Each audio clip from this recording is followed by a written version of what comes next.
We're on. Hello. Christ. He does that every week. Says hello.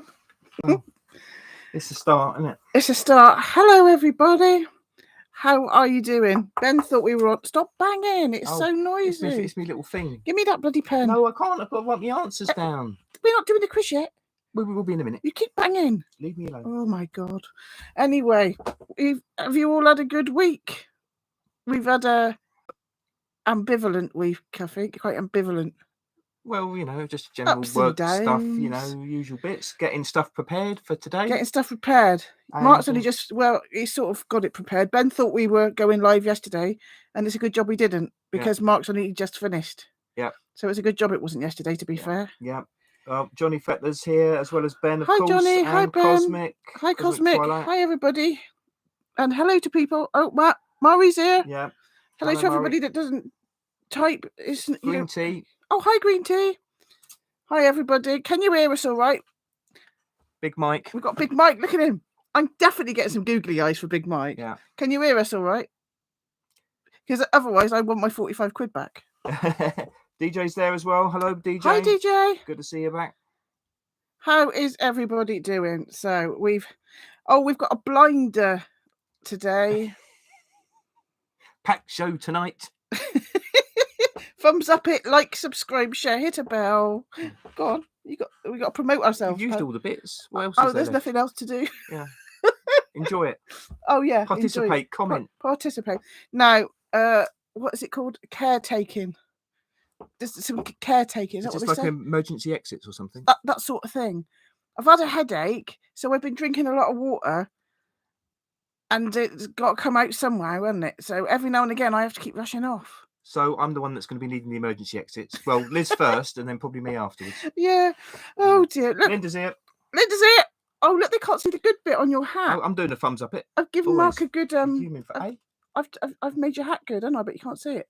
There it is. I can't crouch like that all the time. That's good. I can't do that all the time. I got hold of a stapler and I had a spare 5 minutes. So he's got an absolutely fantastic. I don't know what to do. What you doing? What's the matter with you? Oh, it's all right. I'm just it's like look. It's like I'm headbutting the numbers at the top. Right, just stop. Put it down like that a little bit. You've got the numbers at the top. Right, stop. Right, should we just get on with it? Oh, yeah. Right. So in case you don't know, Liz, why do you rabbit on at the beginning of instead of just getting stuck in with the quiz? Is it for the latecomers? So I do a little bit of news for the latecomers that might just want to come in for the quiz and they might miss it. Is there a danger that the early comers will think, what the hell's all this shit about? I'm pissing off. Well, there is that danger. There is that danger. So the early comers go in at about the same time as the late To be comers. fair, the early comers, I don't like that as a phrase. No, it's unfortunate. Are you an early comer? Somebody's just come in as I've just said that. Oh dear. Should we just get on with it? Yeah, get on with it. Right, I'm going to do some sharing. Tell us if we're buffering, because we think we're a bit above ourselves these days. We think we're, as Mark's dad would say, we think we're body every self these days. We've got Big Mike. Yeah. And we've got a new computer, and we share things, so it might buffer because we think we're pretty special these days. Yeah. I mean, this is irrelevant to everyone else watching, but on our main computer that we're looking at. Yeah. I've got a cursor pointing up my nose, and it's a bit disconcerting to me whenever I look at myself. I'll move it. But anyway, right, let's just get on with it. So yeah. I do a little news bit, then we do I'm not going to lie, I've knocked it out of the ballpark with this quiz this week. It's you're getting a lot of learning. You're going to get a lot of learning. 1, 2, 3. Nobody learned, Andy. Now, if nobody knows what that is, that's our Tony Topping impression. Yeah. So anyway, Johnny Fettler didn't get a notification. It's all right. I'll complain to YouTube. I wouldn't. Yeah. We're in their bad books as it is. Apparently, because I put up that WEF thing that I never even spoke, I just literally posted Bill Gates of hell saying his own words. They gave me this like thing, and it says if you don't go to do some training, something's going to happen in 90 days.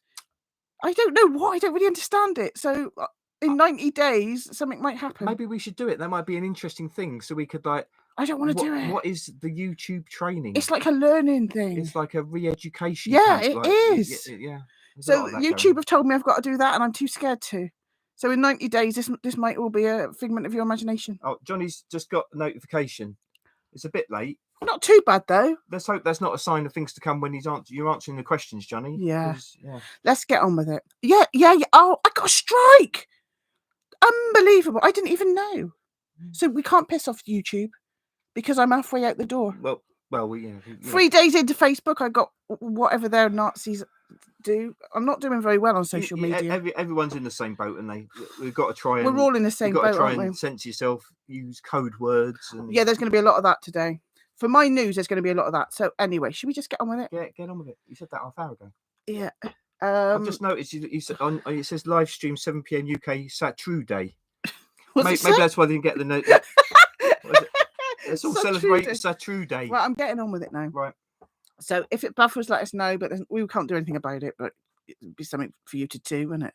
So let's just get on with it. Right, news. So I'm going to be sharing something in a minute, which might. And what I've noticed is it takes a few seconds when I share a picture. It's black for a while until it shows the picture. So bear with. Is what I'd say. And with us, usually the picture's even blacker than the black screen. It's going to be some dark pictures today. Dark. Right, I'm going to get going. And in a minute, I've got to share a picture and then it'll all go wrong. Here is the news. Gavi, Gavi, the Vaccine Alliance, founded and funded by the Bill and Melinda Gates Foundation, reposted an article criticizing meme creators for spreading anti-vaccine messaging and profiting from pandemic fears. The original article is from theconversation.com and is entitled How Memes Transforms from Pics of Cute Cats to Health Disinformation Super Spreaders. And it was published on the 12th of February 2024. When Gavi got hold of it, they renamed it How Memes Became Health Disinformation Super Spreaders. So they took out the funny bit about the cats. They just made it really dark and scary. So I want to show the actual article due to the fantastic historical memes they deride. So they've got some really cool historical memes. Obviously, they're drawings, really good ones about right, okay, I'm going to have to go. That means if you don't see me because I'm showing this thing, it means something that begins with a V, and it's a. You have just used the V word. Have I? About 3 times already, though. I haven't. Because Gavi are an anti-V word. Okay. Oh no, they are the. Anyway. All right. So right. If you hear that, it means the V word. Okay. Right, So I'm gonna have to do all sorts of like codes like this. Otherwise, I'm gonna get sent to the training camp again. But the reason I want to show this thing to you is because, like I say, there's the memes the old-fashioned memes about they're trying to deride are actually really good. And me and Mark plan on using them wherever we can. Yeah. So let's see if I can be clever and share this. So if it goes black for a while, bear with it because I've been practicing. And eventually it does show what I'm trying to show. Eventually. So I've just got to try and find the right thing now. So it's not that. Try and share that. No. Bear with. Because it's black, I can see it's black on my computer. But after a while, that will actually become a picture. So bear with it. Fingers crossed it'll become a picture anyway. I'm not putting much faith in that. It seems to be taking a long time, doesn't it? I'm sure it'll come through. You sure? It did in practice. How memes... Shall I try it again? It definitely did when I tried before. Right, let's try it again. Seamless. Oh, it just came up when I came out of it. Impetuous. Right, I'm just going to leave it this time. Right, I'm just going to trust the science. Yeah. Okay, I'm going to trust the science. If you start reading it and then it part. Yeah. So, how memes became health disinformation super spreaders. Memes had featured in anti-messaging for centuries, and their power to spread harmful health disinformation is growing. Now, this is on theconversation.com, which has now been, I wish you could see this. It's now been shared by Gavi, which is the Bill and Melinda Gates Foundation. And it says, work. I can see it going round and round and round. It'll come up. Ask him if it's buffering in the old chat mind. Are you buffering? Right, I'm just going to click out of it then. Oh, it's probably going to pop up then the moment. I know that. I'm just clicking out of it because it's buffering too much. Yeah, it's come up. It just came up literally as you came out. Oh, I'm sick of it. So I'm just going to read it out. We bought this posh computer so that we could do things like this. How memes became health disinformation super. Okay, so the Bill and Melinda Gates Foundation, Gavi, have just reposted this on their website, gavi.org. Go and have a look, gavi.org/work. God, this is getting on my nerves. So it says, our research shows that memes form part of a highly sophisticated strategy to spread and monetize health disinformation. Memes may appear trivial, but they should be taken seriously. Dismissing them as harmless jokes is to grossly underestimate their influence and bolsters their power to spread potentially harmful health messages. Anti-memes have a long history. Memes aren't a recent invention. They have featured prominently in anti-messaging for centuries. I will post these because that's such a good picture, isn't it, that? So there's a picture here, a monster being fed baskets of infants and it's greeting them with horns, symbolizing and its effects, which is an etching done in 1802 by, doesn't say. And when widespread smallpox immunization began in the early 19th century, political cartoons published in print media, memes, see image below, sorry, to evoke fear about the safety of the vaccine. So basically there's a skeleton. So cartoon from an anti-V word publication titled Do Not V Word in 1892. And it is a snake with the word V word on the snake and a skeleton chasing a mum who's running away with a baby. So that was in 1892. The most infamous anti-V word meme, however, emerged from a now discredited 1998 study that falsely linked the, I may even say those diseases, MMR diseases, with autism. Am I even allowed to say that? The meme V words calls the A word, which appeared on billboards and was circulated widely in the media, provoked doubts about the safety of the V word. The study, since described as an elaborate fraud, was published the same year as the launch of Google's search engine, allowing V words calls the A word to become a global meme. Today, memes remain an important part of the anti-V word movement. The internet enables memes to be created anonymously, repurposed and shared at scale, making them a highly effective medium for spreading health disinformation. They are often used as part of a meme war, defined as the intentional propagation of political memes on social media for the purpose of political persuasion or community building, or to strategically spread narratives and other messaging crucial to a media manipulation campaign. According to disinformation research platform, the Media Manipulation Casebook, memes play an integral role in disinformation campaigns by facilitating fear, uncertainty, and doubt. Not like the mainstream news then. Yeah. They think that people like us that post memes make money, apparently. Influencers and money. Our study analysed how popular anti-V word influencers used memes to galvanise the anti-V word movement during the C word pandemic. Bloody hell. You've got to be on the ball reading this before you get kicked off. We discovered 3 recurring themes for encouraging V word refusal. First, memes were used to vilify the government and social institutions, portraying them as corrupt and politically compromised. Anti-government sentiments were used to support several claims. These included claims that the government is corrupt and tyrannical, that V words are unsafe and ineffective, and that the government is using V words as a form of state surveillance for control and profit. Second, memes depicted un-V-worded people as unfairly stigmatized. I'm sorry, But if anybody was unfairly stigmatized in the last few years, it wasn't them. Influencers suggested the un-V-worded were being persecuted. Can I just say, how many influencers are there? Just say everybody in the world, there's like 20. There's 20 people in the whole wide world. Half of one of those people is an influencer on our side. Everybody else is on the other side.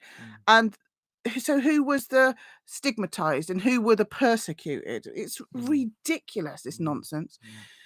Using evocative imagery to imply a false equivalence between those who remain un-V-worded by choice and the persecution of J words during the H word. But we live in a completely free society where you can say anything. There's no such thing as tyranny. Okay, Mark? The fact that I'm like literally falling over my words to try and censor myself. Such memes portrayed un-V-worded people as victims subject to N-word like sanctions and social exclusion. So they've got another picture here. And it's a meme represented the J word star to draw parallels between the victimization of the J words during the H word and the un-V-worded today. Just that sentence alone that should tell you everything. Yeah. There's a whole sentence that I can't say words of. Third, V-worded people were depicted as morally and physically inferior to the un-V-worded. V-wordation was associated with infertility. That's interesting.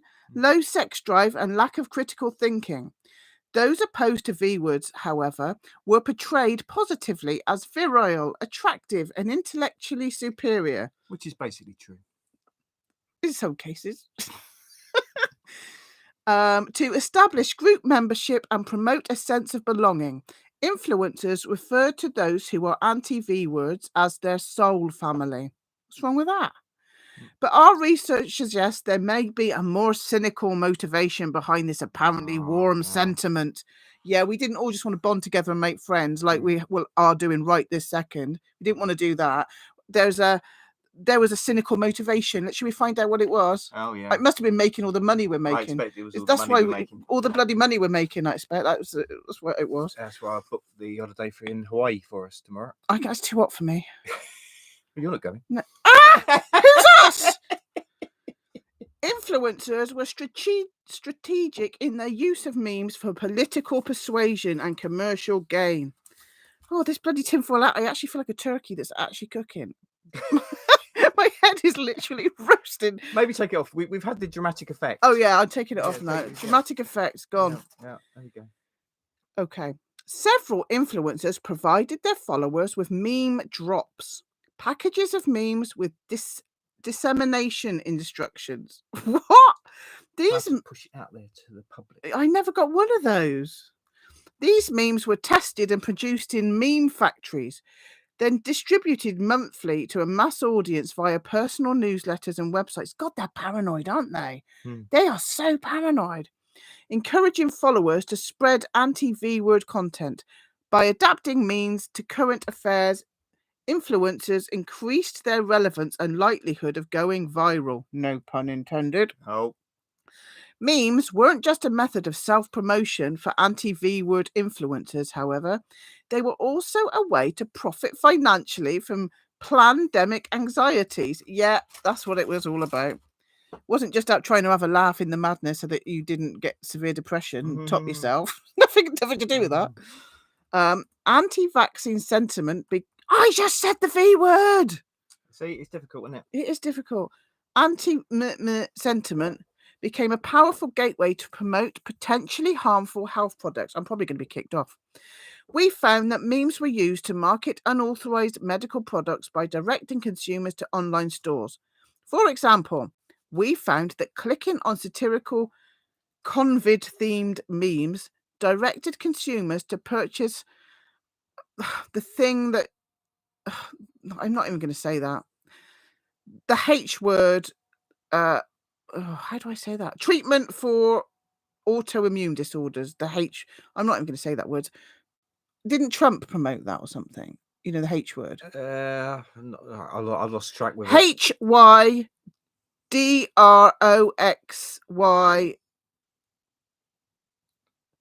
Morloro-fleen. Don't type it because no. The hydro one. Don't type any of them. Don't type any of it. I just said the hydro one. Because And Mari said horse paste, but that was the I one. Which and the I one. Yeah. Yeah. Fuck's sake. You get what we mean. Yeah. And there's a meme here. Parasites fear the I word, and it's got a big picture of where is that? That looks like the Senate or one of those two houses in House of Representatives. Oh, the other one. And it says parasites fear I, and it's got a picture of them. Anyway. Memes and powerful propagators of disinformation because they allow influencers to claim plausible deniability. Under the protective guise of humor and satire, memes can evade fact checkers and content moderators while promoting anti-V-word myths and unauthorized treatments. Why are they worried? Why are they so worried? If they're a thing, surely it should just speak for itself. Yeah. Influencers promoting V-word hesitancy use memes to build their online following. Sow distrust of health authorities and profit, no they don't, from the promotion of unapproved medicines. This enables them to evade responsibility for any negative consequences of their messaging. Memes may not look threatening, but that's why they are such effective super spreaders of health disinformation. And that absolute nonsense was republished on this gavi.org. I wish you could see it. GAVI.org. If you go to that, all it is brown babies being vaccinated and everybody saying yay about it. So they reposted this article that's on the conversation.com. And author Stephanie Alice Baker is a senior lecturer in sociology at the University of London. Michael James Walsh, who's an associate professor in social sciences, University of Canberra.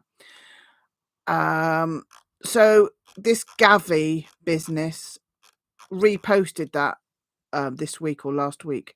And about. So if we have a look at this Gavi, just look at it and go onto the about page. It's just brown babies with people putting in their arm. So Bill and Melinda Gates Foundation are terrified of memes. They don't have a sense of humor, so they can't make them themselves. They did try and it all went drastically wrong. Because the thing about memes is, if they try and do a meme, then we meme back about their ridiculous memes. That did actually happen, I think.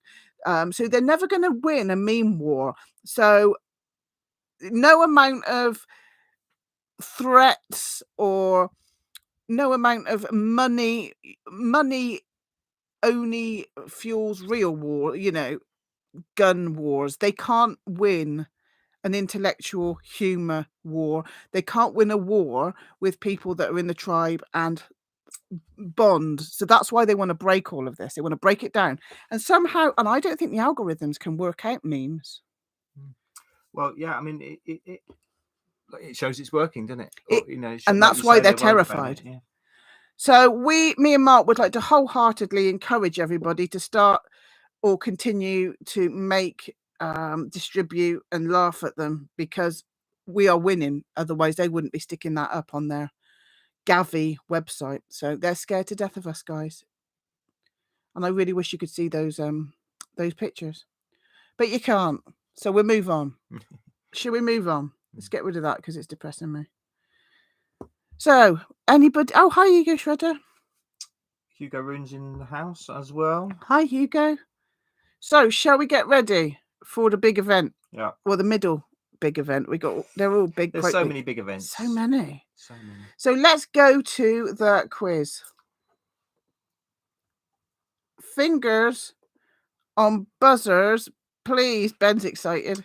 I think probably everyone in the chat, or maybe not Hugo, has done the quiz before, but so basically the majority of the answers are multiple choice, but instead of just doing A, B, C, if you could actually write a little bit of the answer, just a word, or something to indicate which of the answers you're so don't go saying. number 1, number 3, number A, number B, because we get confused. So you can answer at any time. So if you're hearing the question and you think, right, I'm just going to go for it, basically the first person who puts an answer in the chat which is correct wins that round. And this nonsense is what we interlude. It's while you write your answers, we have a bit of fun with a child's talk. That's not yet. Get on with it, Liz. Right. Fingers on buzzers, please. 1. And you've got a lot of learning with this one. I've gone to town. You'll be pleased. It's like 13 pages of this. I know. Do we talk tomorrow then, shall I? In South Jersey and Philadelphia folklore in the United States, the Jersey Devil is a legendary creature said to inhabit the forests of the Pine Barrens in South Jersey. What is another name for the creature? The Pine Devil, the Leeds Devil, the Bradford Devil.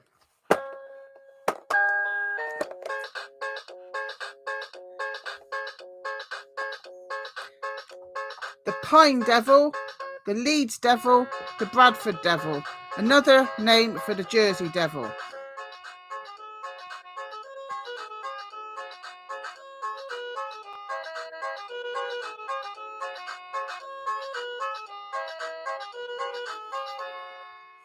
Right. Anybody? Well, the answer is the Leeds Devil. So that will be green tea, I believe. Got that? Oh, done. I think green tea was the only one to get the right answer, actually. Wow, well done. Did you actually know that green tea being... Don't judge her. What do you mean? There was no judgment. I'm just asking. Mark goes all high-pitched when he's... I'm just asking. No offence meant. When I've offended him, he goes all...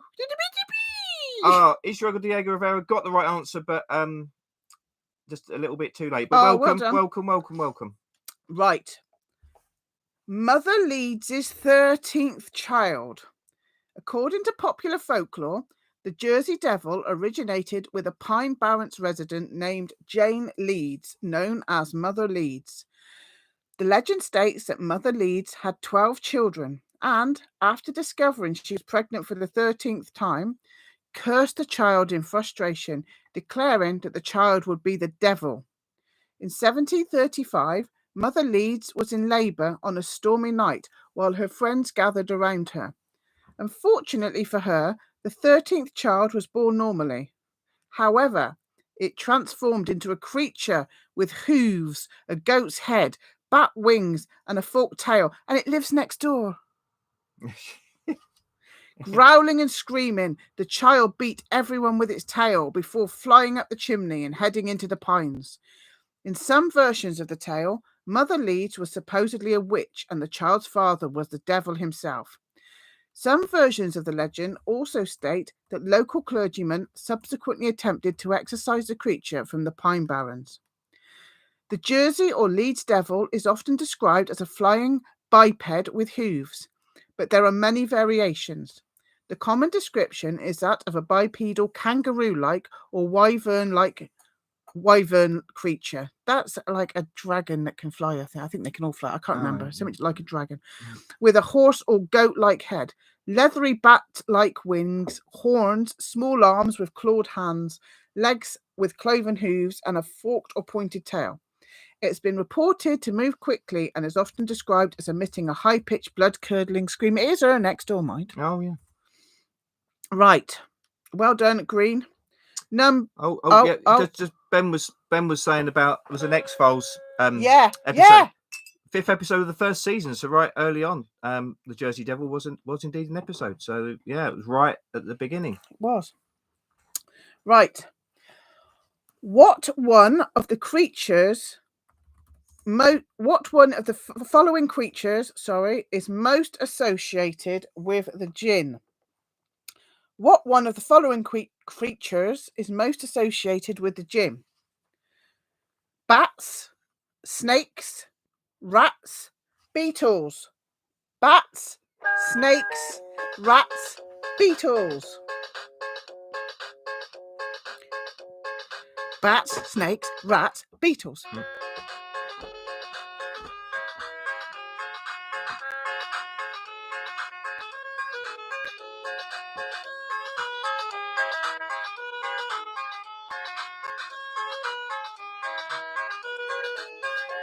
Right, has everybody got their answer in?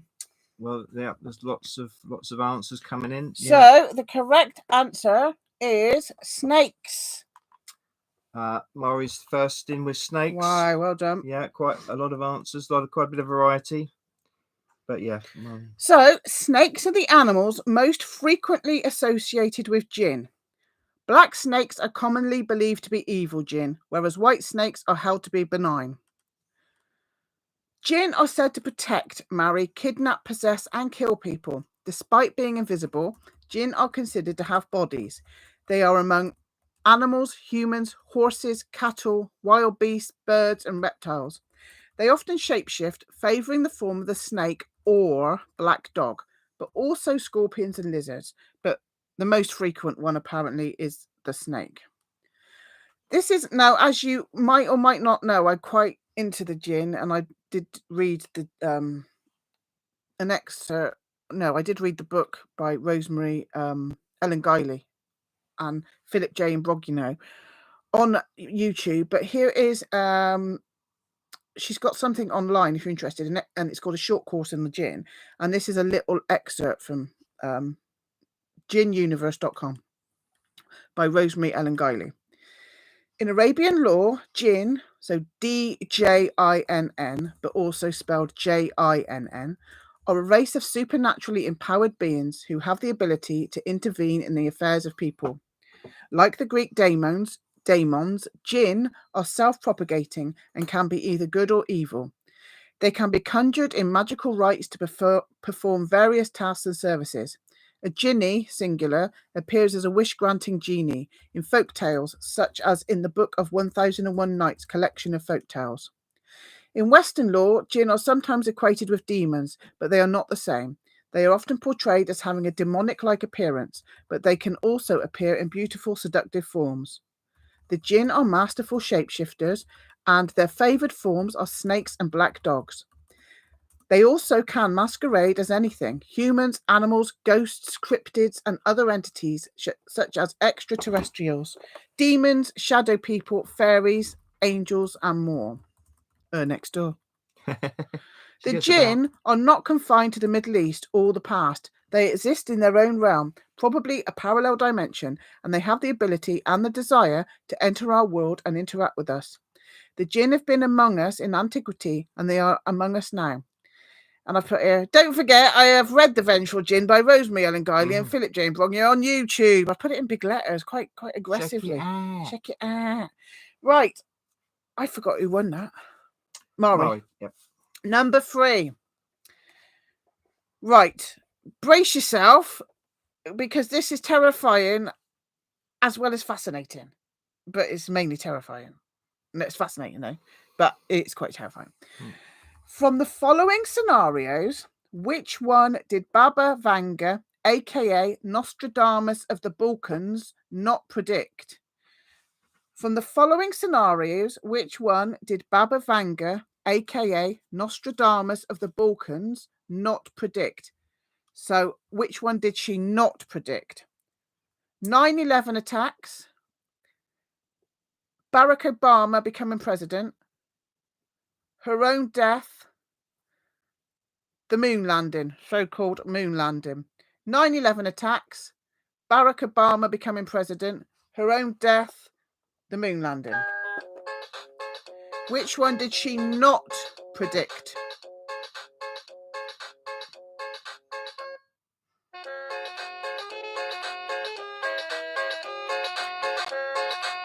Did she not predict?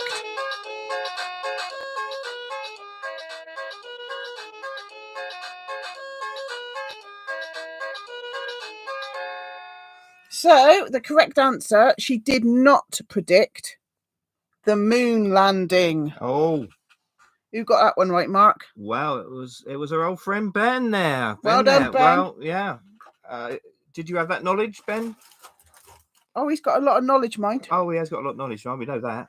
know that for sure. Now, this really scared the shit out of me when I was researching this one, but it's still fascinating nonetheless. Okay, so Baba Vanga was a visually impaired psychic from Bulgaria who passed away in 1996.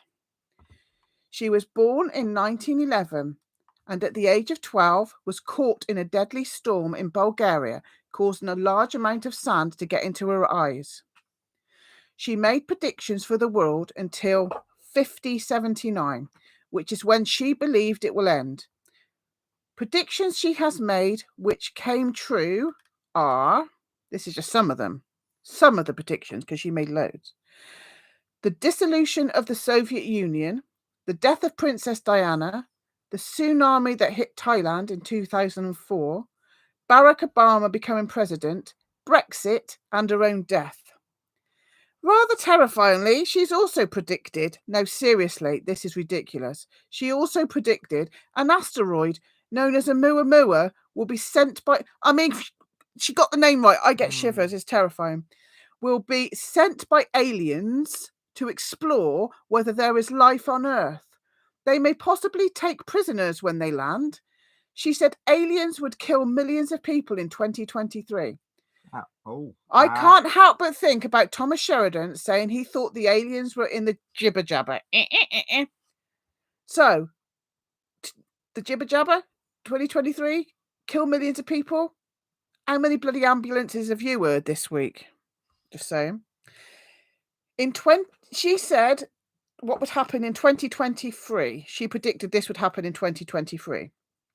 Nuclear threats, environmental disasters, alien invasions, and lab-grown humans.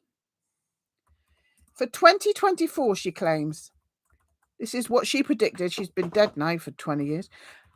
For 2024, she's predicted a big country will carry out biological weapons tests or attacks. Putin will be assassinated and a huge economic crisis. I mean, I shat my shitting pants when I read this. She says by 2130, humans will be able to live underwater with the help of aliens. In India, she foresees a sharp rise in temperature, as high as 50 degrees Celsius, and locusts attacking crops and farms, leading to a great famine. She has mentioned AI, solar anomalies leading to natural disasters, and a host of other scenarios that seem to be coming into play. Sleep well. That's like that advert, or thing like this. Do it just before the end of the close down of the channels. That's what I was thinking. And it's like, yeah, don't worry about burglars and sleep well. It was on the end of that bloody program, wasn't it? That like. Oh, was it like Crime Watch? Yeah. Oh, yeah, the Crime Watch. Don't have nightmares. Yeah. There's a murderer in Bargates. Don't have nightmares. Will you stop banging it on the table? I'm bloody gonna bang it on your bloody head in a minute. Anyway, we've got Neil Peel. We've got big. Oh, hi, Neil. And we've got Margaret. Hi, Margaret. Great to see you. What a beautiful combination of people that we got there.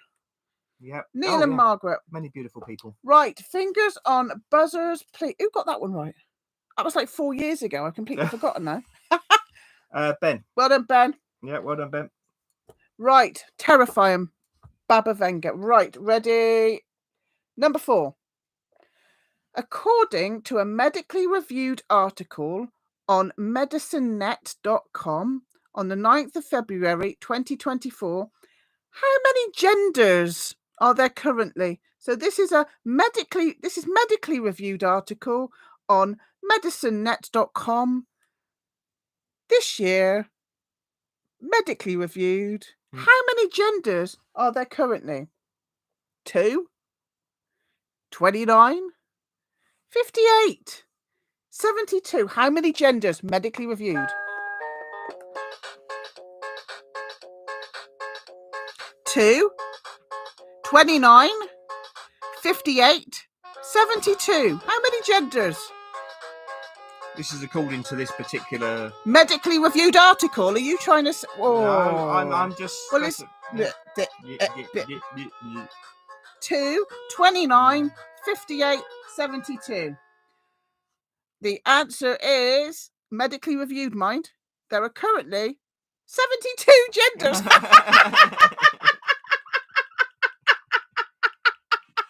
As Ego says, trust the science. No, seriously, I had a right laugh with this because absolutely brilliantly they go on to list the whole pigging lot. And I've picked out a few for you, and it's absolutely brilliant. So I was terrified with the Baba Vanga nonsense, so this cheered me right up. Okay, some examples being, now don't take the piss, alexigender.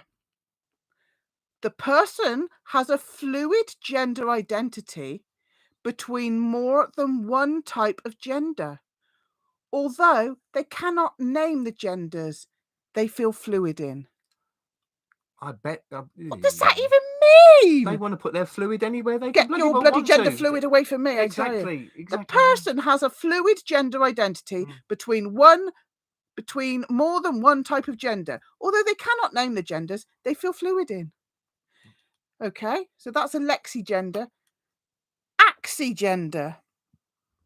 A gender identity that is between the two extremes of agender and any other type of gender. Both the genders are experienced one at a time without any overlapping. The two genders are described as on the opposite ends of an axis. What does that even mean? I mean, that must make it a little bit difficult if you're at opposite ends of an axis. Because what does that mean? I mean, that's just words. I mean, how are you going to get your gender fluid from one end of the axis to the other? Stop talking about gender fluid. Right. Gender blank. This is real. Medically reviewed, Mark. Yeah. Gender blank. Yeah. It is closely related to a blank space. Well, we've all met those. Gender blank. Gender blank. Blankety blank. It is closely related to a blank space. Yeah. What the fuck does that even mean? So that's a gender. Agenda. Comogender. The person knows that they are not cisgender, yet continues to identify as one for a while. For a while. Yeah. The person knows that they're not cisgender, yet continues to identify as one for a while. So they're having us on. Is that what they're trying to say? Taking the piss, mate. Taking the piss. Taking the piss. Yeah. That's comogender. I could have gone on and on. I got one more. Mirror gender. Okay, mirror gender. Changing one's gender type based on the people surrounding. Changing one's gender type based on the people surrounding. We currently, ladies and gentlemen, and donkey horse people, are completely fucked. From one end of the axis or another. Moving on. Number 5. Are we all ready for a bit of sanity in this strange, mad world that we live in?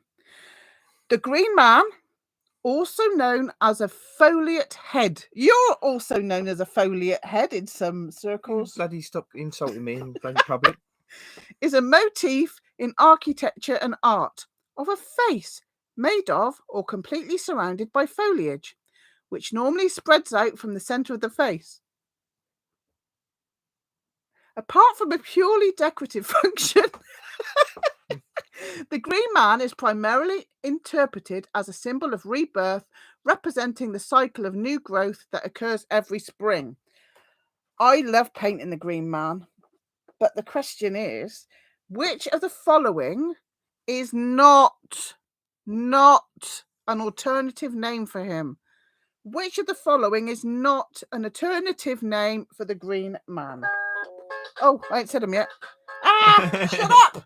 Right, Jack in the Greenwood, Green Jack, Puck, Lord of the Forest, Robin Goodfellow, John Barleycorn.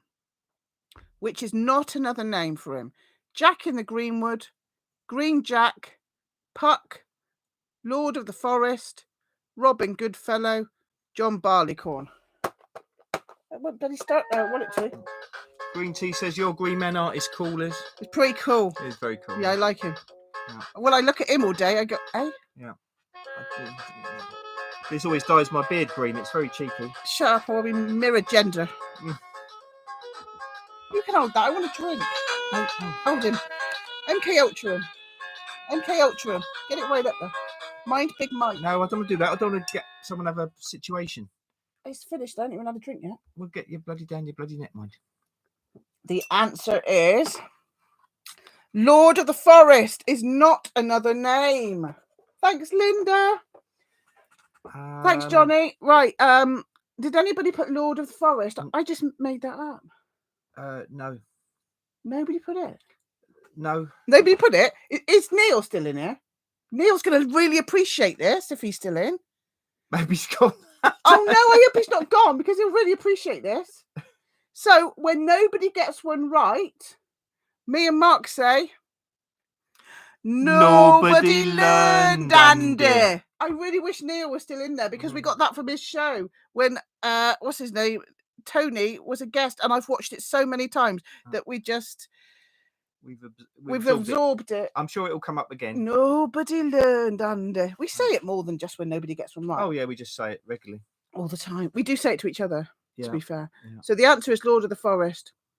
Green man type foliate heads first appeared in England during the early 12th century, deriving from those of France, and were especially popular in the Gothic architecture of the 13th to 15th centuries. The idea that the green man motif represents a pagan mythological figure, as proposed by Lady Raglan in 1939, despite its popularity with the lay public, is not supported by evidence. In 1939, Julia Somerset, Lady Raglan, wrote an article in the journal Folklore that connected the foliate head artistic motif of medieval church architecture, which is also called the Green Man, with other green-related concepts, such as the Green Man pubs, the Jack in the Green folk custom, and May Day celebrations. She proposed that the Green Man represented a pagan fertility figure. The idea has been contested by other folklorists who assert that Lady Raglan had no evidence that the foliate head motif or other concepts she associated with it were pagan in nature. Lady Raglan's idea of the Green Man was adopted from the 1960s onward by the New Age and neo-pagan movements, and some authors have considered it to represent a Jungian archetype. The nature of the Green Man as a mythological figure has been described as 20th century folklore, and I don't care because I adore it, and I still do take on the fact that it can represent rebirth, and I like it. So yeah. I can't read it because of how my screen is, but Mari's saying, do you reckon he's like the Etruscan god Tumnus? Yeah. Oh, that. I don't know, mate. I'm going to have to look into that. Yeah. I am boiling. I've got to take this nonsense off. But that's an interesting one. Write it down, Mark, and we'll look into it. Oh, Ego's saying I'm a fertility god. Mark or Ego? Well, he's saying it about me. I hope not. You know, it's... I bloody hope not. I'm going through the perimenopause. It's a compliment coming from you, Ego. That's all I can't be bothered with all that again. Right. Who got that one right? Did anybody say Lord of the... Oh, no, was that a nobody learned? That was a nobody learned, Andy, wasn't it? It was a nobody learned, Andy. What? Number 6. What was the Warren Commission established for? Investigate Roswell incident, investigate assassination of JFK, investigate death of Princess Diana, investigate 9/11. Warren Commission. Was it about Roswell, JFK, Princess Di, 9/11? Warren Commission. Roswell, JFK, Diana, 9/11.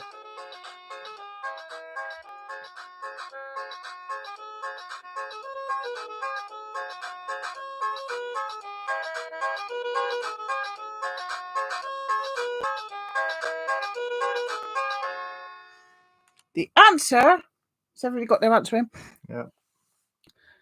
To investigate the assassination of JFK, of course. That's where we got our name from, conspiracy theorists, wasn't it? The President's Commission on the Assassination of President Kennedy, known unofficially as the Warren Commission, was established by President Lyndon B. Johnson through Executive Order 11130, I don't know if that's how you say it, on November the 29th, 1963, to investigate the assassination of the United States President John F. Kennedy that had taken place on November the 22nd, 1963. And to shut us up, the CIA invented the words conspiracy theorist to in it. Just whatever. I'm proud of it. Don't care. Who got that one right? Mari. Well, everyone got it right. Oh wow! Yeah, everybody learned, Andy. Everybody learned. So yeah, but Amari was the first. Well done. Right. Number 7. This is an interesting one as well. Oh, I got shitloads written down about this one. I fall down rabbit holes looking this stuff up for you guys. I might never come back. Number 7. What is a hell house? Is it a code name given to a horrific crime scene amongst CSI operatives? A term used by the inhabitants of an establishment where the rich and famous can go to participate in debauchery in relative seclusion? Is it haunted attractions, typically run by evangelical Protestant churches, designed to act as moral instruction? Is it places frequented by the Cray twins during their reign of terror in the East End of London? The mere mention of the term would instill fear and horror in the minds of their enemies. So, what is a hell house? Crime scene code word, rich and famous debauchery establishment, moral instruction by Protestant churches, or Cray twins establishment? I can't go through all that again. CSI code word, debauchery for rich and famous, moral instruction by churches, Cray twins establishment.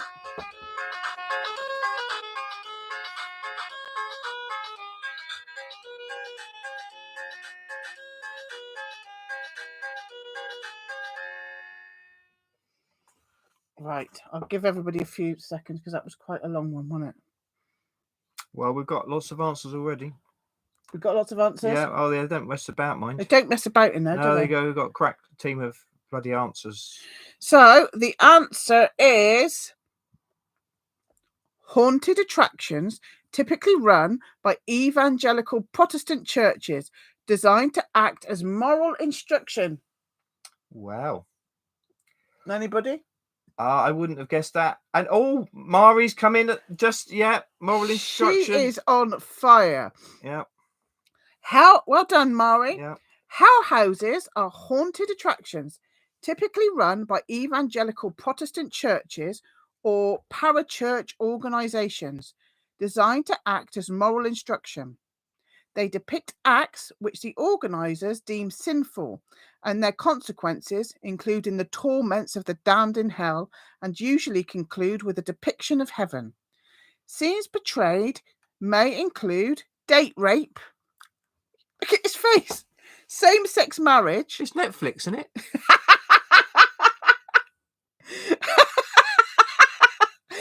it? Gambling, abortion, extramarital sex, raving, the use of alcoholic beverages and drugs, and teen suicides. This bloody house, isn't it? No, it's dark. Other hell houses focus on the theme of the 7 deadly sins. Hell houses typically emphasize the belief that those who do not repent of their sins and choose to follow Christ are condemned to hell. A hell house, like a conventional haunted house attraction, is a space set aside for actors to frighten patrons with gruesome exhibits and scenes, presented as a series of short vignettes with a narrated guide. Unlike haunted houses, I turned into bloody, what's his name? that bloody oh fucking hey. What's his name? Ian Paisley. I tried to Ian Paisley when I say haunted houses. Folk on a real life situations and the effects of sin or the fate of unrepentant sinners in the afterlife. They are most typically operated in the days preceding Halloween. I haven't finished yet. I've got shitloads on this. I couldn't stop reading about it. Right, okay, interesting. The idea was first popularised by Jerry Falwell in the late 1970s. The first known house was set up in Lynchburg, Virginia, beginning production in 1972, and was called the Scare Mare. Similar events began in several regions during that period. Trinity Assembly of God in Cedar Hill, Texas, is known to have presented a Hell House since 1990. From 1995, the concept was promoted and adapted by Keenan Roberts, originally of Roswell, New Mexico. Ben, is it Ben? Is it? You've wrote a book about that. No, that's wrong. Who started a Hell House in Arvada, Colorado. Since that time, Hell Houses have become a regular fixture of the Halloween season in parts of the United States. Roberts remained active in the Ho-Ho ministry by providing kits and directions to enable churches to perform their own attractions. As of the 16th of January 2017, the Hell House kit was still available. As of 2023, a package of Hell House scripts and scenes was being sold for $479. In October 2000, documentary filmmaker George Ratcliffe filmed a production of a Hell House in Cedar Hill, Texas, from scripting to the final night of the production. The resulting documentary Hell House has inspired numerous live plays and Hell House performances, including one based on Pastor Roberts' production, which played for a month during the 2016 Halloween season in an off-Broadway production in Brooklyn, New York by Les Frères Corbusier. I don't know why I wrote so much about that. I just found it interesting. No, it's fascinating. Yeah, yeah. It's. I'm gonna need a drink. Oh well. Anyway, say what you were going to say. No. I don't know. It could go on forever. But anyway, it's just interesting. Like productions of scary stuff, which is supposed to be warding people off the bad scary stuff. But it's presenting it like a horror film. I know. So I know. It's doing it on the eve of Halloween, but then they're basically just putting the same kind of stuff out there that Halloween films and date rape. Right, well, anyway, you know what I mean. Any dark stuff. Number 8. Who won that one?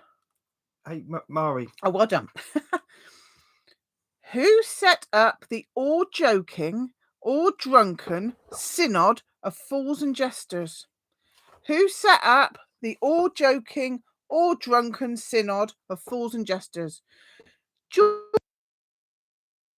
II of Bavaria, Peter I of Russia, or Peter the Great, Ivan the Terrible, or Mark Froud?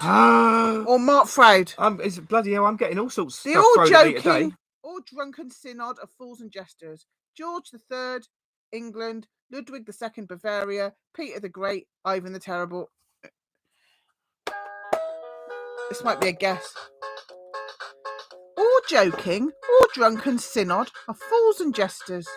George II, Ludwig II, Peter the Great, Ivan the Terrible. Or Mark. Everybody's put Mark. You can't put a price on comedy.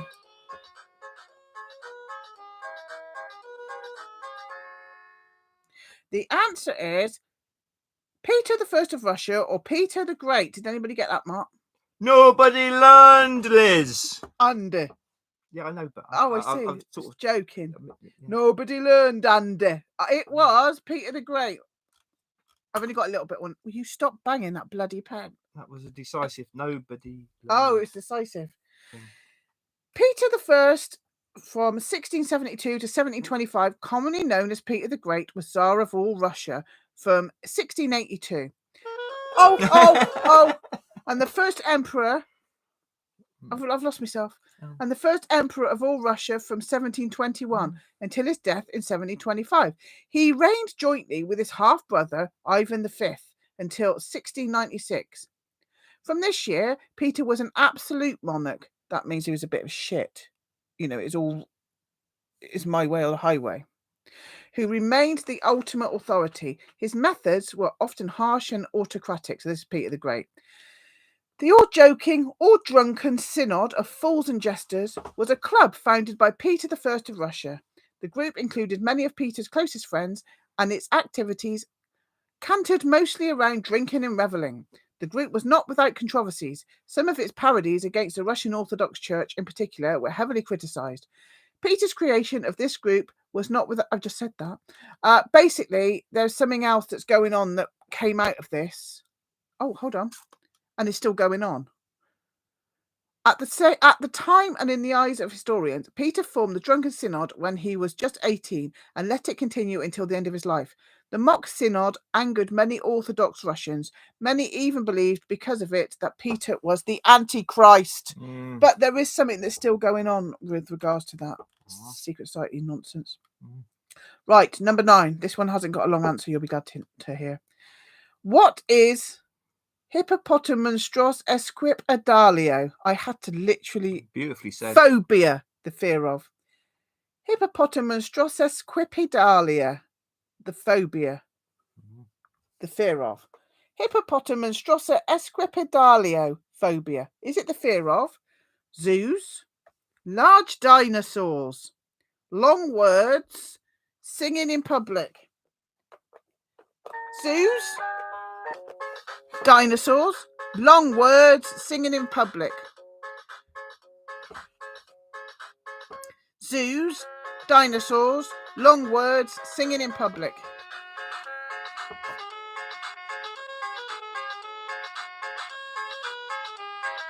Horses?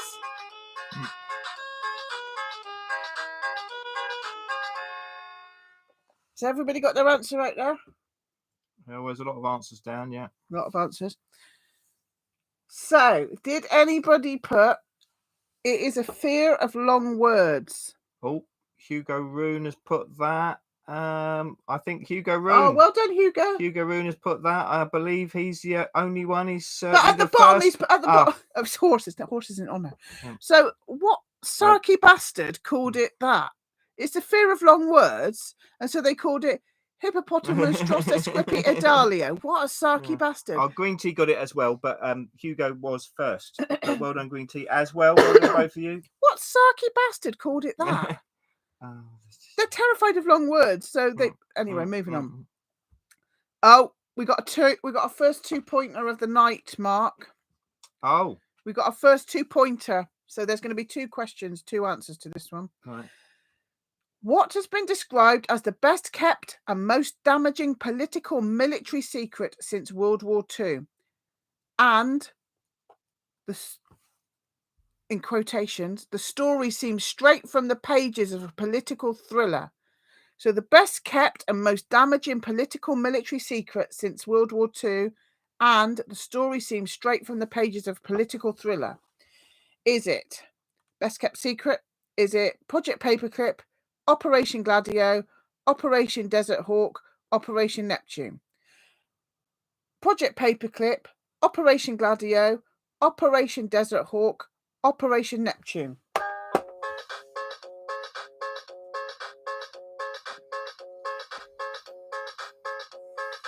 It's just for aliens. Oh, hi, Alison. And Neil's there. Neil's back. Hi, Neil. Oh, Alison. I hope you heard. Hi, Alison. I hope Neil heard our impression. Yeah, we'll find out in a minute. Neil, stay, because we got to do our impression. Right, so the answer to part 1 of that question is Operation Gladio. And I did see it up there. Yeah, no, it was DJ. DJ. Well done, DJ. Yeah, well done. So, Operation Gladio has been described as the best kept and most damaging political military secret since World War II. And it's been described as the story seems straight from the pages of political thriller. So the answer was Operation Gladio, but part 2. What does Gladio mean? I'm not giving you any clues. So just make it up. I'm not giving you any clues this time. I can't keep giving him clues. No, they're going to have to use that. I know. Stand on your own 2 feet one of these days. Yeah. You know, you can't have the stabilizers all your life. Am I right? Quite right. It's right, Mark. You're not wrong. Yeah. Tell him, Mark. Yeah. Go for it. Should we do our impression for Neil? Is Neil still there? Yeah, Neil's just answered. Neil, every time, come closer. Every time nobody gets an answer right, see if you, Neil, who's this? Who's this, Neil? If you don't get this, there's no hope for us. Me and Mark say, but nobody learned, Andy. Neil, if you don't get that, then I don't know what to tell you. That's what we say when nobody gets one right. Let's see if Neil can just, that's a little private quiz for Neil. But nobody learned, Andy. Who says that, Neil? I'm going to give him the actual answer. You keep a lookout for Neil. The actual answer for what does gladio mean is the sword. Oh, did anybody get that right? Ben's got it. Oh, well done, Ben. Yeah. Oh, Linda put weapon. Well done. Oh, yeah. So did Ben put sword? Ben put sword. Well done, Ben. Yeah. So we got a bit of learning. Oh, Christ, we've got quite a lot of learning.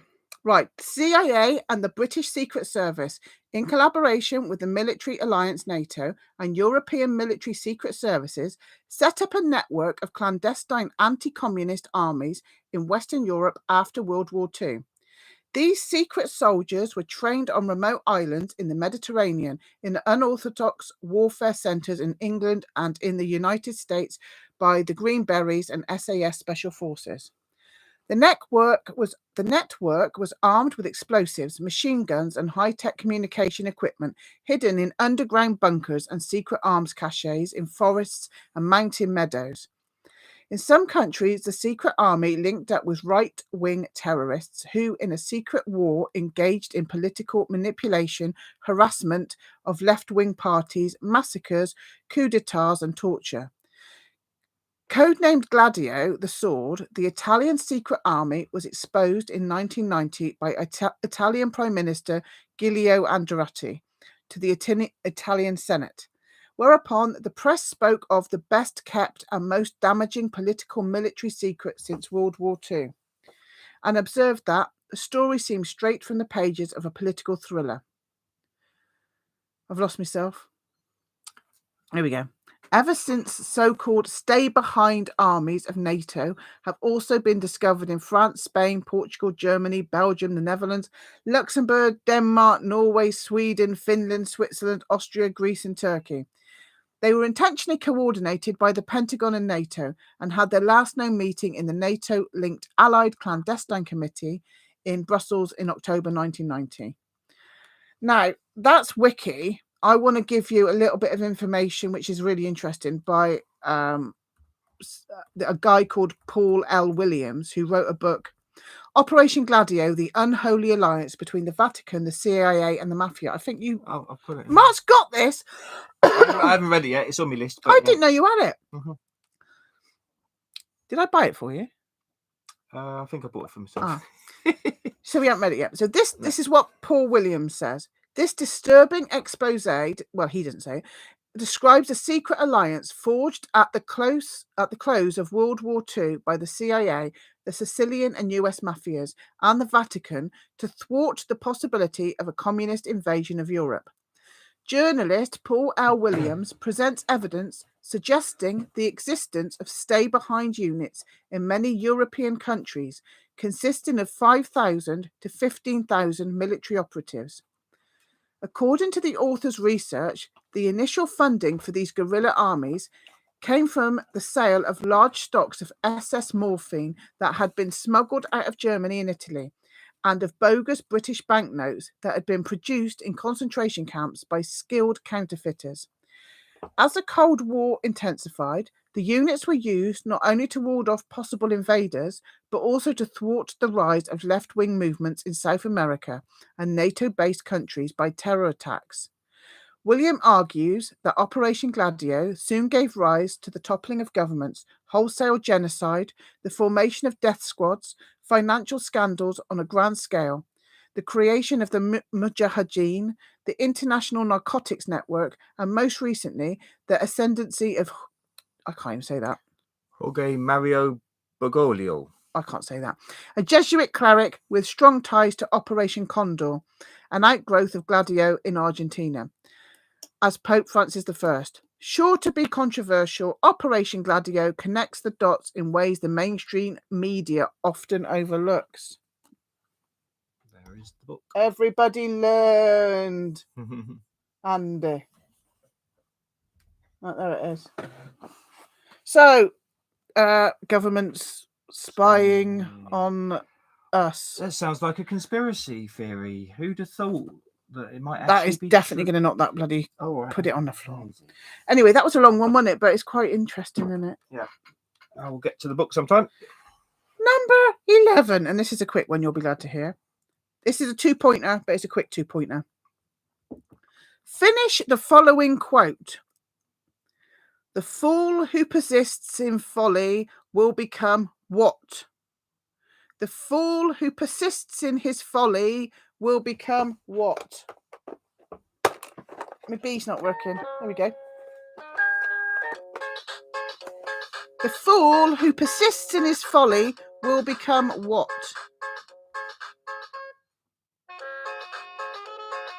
An MP.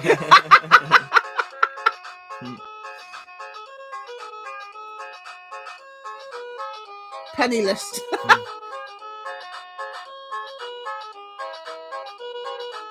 A bigger fool. Right, so. Oh, God, I've clicked out of it. The fool who persists in his folly will become wise. That's part 1. Who said wise? I've seen that. I think it was Mari. Yeah. Well done. Well done, Mari. And part 2. Whose quote was it? I'm not giving any clues. Whose quote was it? Should I give him a little clue? No. Oh. This is for a bonus point, so... Oh, that is true. That is true. I'll give it a minute. Should I give him a... No, no clues. No clues. He's getting all hardcore. I was going to offer you a clue. This N-word. I mean as in Nazi. I don't mean in the other... Oh! I've had it all today. I really am. Right. You've had enough. It was William Blake. Oh, your old mucker. Oh, mucker old Blakey. Your old bloody mucker. Oh. So I don't think I got that bit. Hey? But nobody learned, Andy. Did Neil answer that question? I don't think. He's on a bloody runner. Yeah. Right. So who got that? Mari got the first one and nobody got the second one. No. 12. Which leader of Grenada, an island country of the West Indies, convinced that mankind was threatened by extraterrestrials arriving in flying saucers, repeatedly called for a special group within the UN to investigate UFOs? Herbert Blaise, Eric Gary, Maurice Bishop, General Hudson Austin. So, which leader of Grenada believed in UFOs and called for a special group to investigate? Herbert Blaise, Eric Gary, Maurice Bishop, General Hudson Austin. If Ben don't get this one right, I'm going home. I am going home. I think he might have got it, but...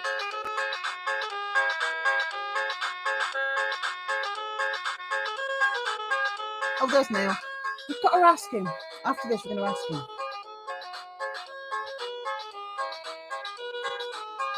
Ben, if you don't get this one right, because the only reason I wrote this question was because I was listening to you at the time, and I went, oh, that's a good question. So the answer is Eric Gary. Bless him. Bless his little cotton socks. So it was while Gary was at the UN in 1979, attending a conference with other UFO experts, that a bloodless coup by the NJM put Maurice Bishop in power in Grenada. Maurice Rupert Bishop, born in 1944, died in 1983, was a Grenadian revolutionary and the leader of the New Dual movement, a Marxist-Leninist party that sought to prioritize socio-economic development, education, and black liberation, that came to power during the 13 March 1979 revolution that removed Eric Gary from office. Bishop headed the People's Revolutionary Government of Grenada from 1979 to 1983, when he was dismissed from his post and executed during the coup by Bernard coard lead into upheaval. Poor Eric Gary, eh, Ben? Right, now let's get Ben. No, Neil. Who is this? If you don't know this, Neil, there's nobody learned, Andy. Neil, now just sit and wait. Who is that? If you don't know, then there's going to be trouble because we got this off your show. Right, give him a few minutes. Give him a few minutes. We won't give him that long. This one's just for Neil. Everybody else. Points. No points.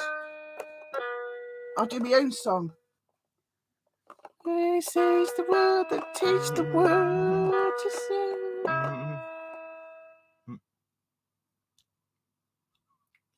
Dead air, they call this. They call this dead air. They call this dead air. Poor Neil might be, just dipping in and out. He might have missed it. It's dipping in and out. Okay, we'll throw it out to the room. Who is that an impression of? And where did we get it from? Should we throw it out to the room? Yeah. Everybody else knows who it is. Because we've got dead air going on at the moment, and that's unprofessional. Mm. Well, just to let you know on that actually DJ beat Ben to Eric Gary, so DJ got the last round. Well done. You got the points. Well done, DJ. You're doing amazing. Linda says Arthur Scargill. Yeah, Neil's got it. Oh, has he? Brilliant. So telling the story behind it. Well, I think you should say because you're. So Neil, I can't say we go. Mm-mm. I go through phases because I can't sleep unless I've got talking going on. I can't sleep unless I've got some sort of noise in the background. So for years, it was our Ben. Ben would come to bed with us. He still does. He still does. Yeah. But I went through a phase of wanting the show where Tony Topping was on your show. So every single night, Tony Topping would come to bed with us, but only the episode where he's on your show. And we started learning quotes from him, didn't we? Yeah. Well, he sort of absorbed them. Sleep. Yeah. It was kind of like it was like an MK Ultra. MK Ultra. It's like Brave New World, where they would just like play it into our ears when we were asleep.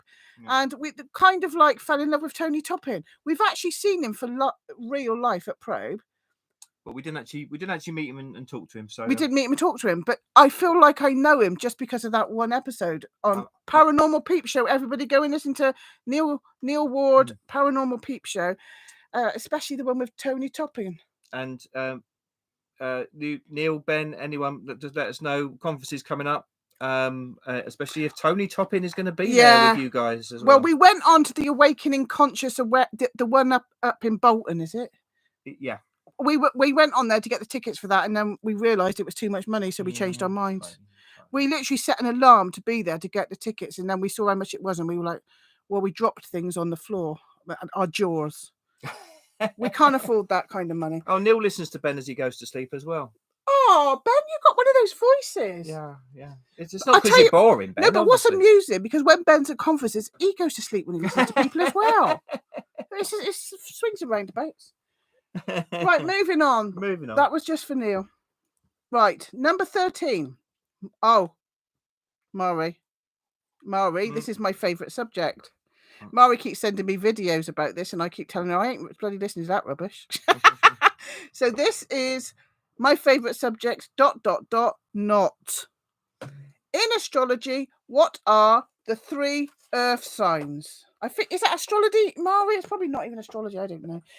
What are the 3 earth signs? Capricorn, Taurus, Virgo. Gemini, Virgo, Capricorn. Scorpio, Gemini, Taurus. It's difficult to remember that. Type them in. That's take me longer CTV, Capricorn, Taurus, Virgo. CTV. Murray's already answered, so. By the time I've typed them all out. Right, keep going. So what did Murray say? Well, Virgo, Taurus, Capricorn. Virgo, Taurus, Capricorn. Where is she? I can't see her. Just before Neil asking if we met Tony at Probe. Having a stroke. Good guitar. It is Capricorn, Taurus, Virgo. And did Mari get that one? Of course she did. Yeah. Well done, Mari. Bloody hell. I only put that one in there for you. Neil was asking if he was at the... I don't think you were at that one, Neil. No, it was a 2019 one. It was the last one before the Convids. Yeah. Which they thought was going to be the last one ever, but it wasn't. Yeah, but we didn't actually get to talk to the great man in person. No, we didn't. No, but anyway, we will rectify that one day, I'm sure. Yeah, we will. Right, the next question. 14. True or false? For a while in the USA, how do you say that? Helena. Mark, I'm asking you a question. Sorry. Is it Helena? Helena. I think you could pronounce it either way. Blavatsky, the Russian and American mystic and author who co-founded the Theosophical Society in 1875, was a bigamist. Married to two people at once. True or false? Was Blavatsky, I can't do the Helena bit, a bigamist? True or false? Oh, Christ. Was she a bigamist? True or false?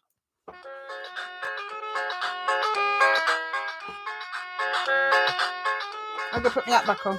No. Oh, Christ. Oh, blimey. Oh, God, I've had an interaction. You pressed a button. I'm not quite sure with what, but something's gone on. Blimey. Oh, Christ. Right. Shut up, you bee sod. Right. The answer is true. Right. Dirty bitch. Yeah, and DJ got that Well first. done, DJ. Well done, DJ. So, in December 1874, Blavatsky met Mikhail Bettinelli. Infatuated with her, he repeatedly requested that they marry, to which she ultimately relented. This constituted bigamy, as her first husband was still alive. However, as she refused to consummate the marriage, Bettinelli sued for divorce and returned to Georgia. So, what was the point of all that? So that was a bit of a damp squib. Green Tea said she knew she married young to an older man and she didn't spend time with him. And Neil said she was fraud. Yeah. Bloody hell. Interesting. Right, who got that one right? DJ. Yeah.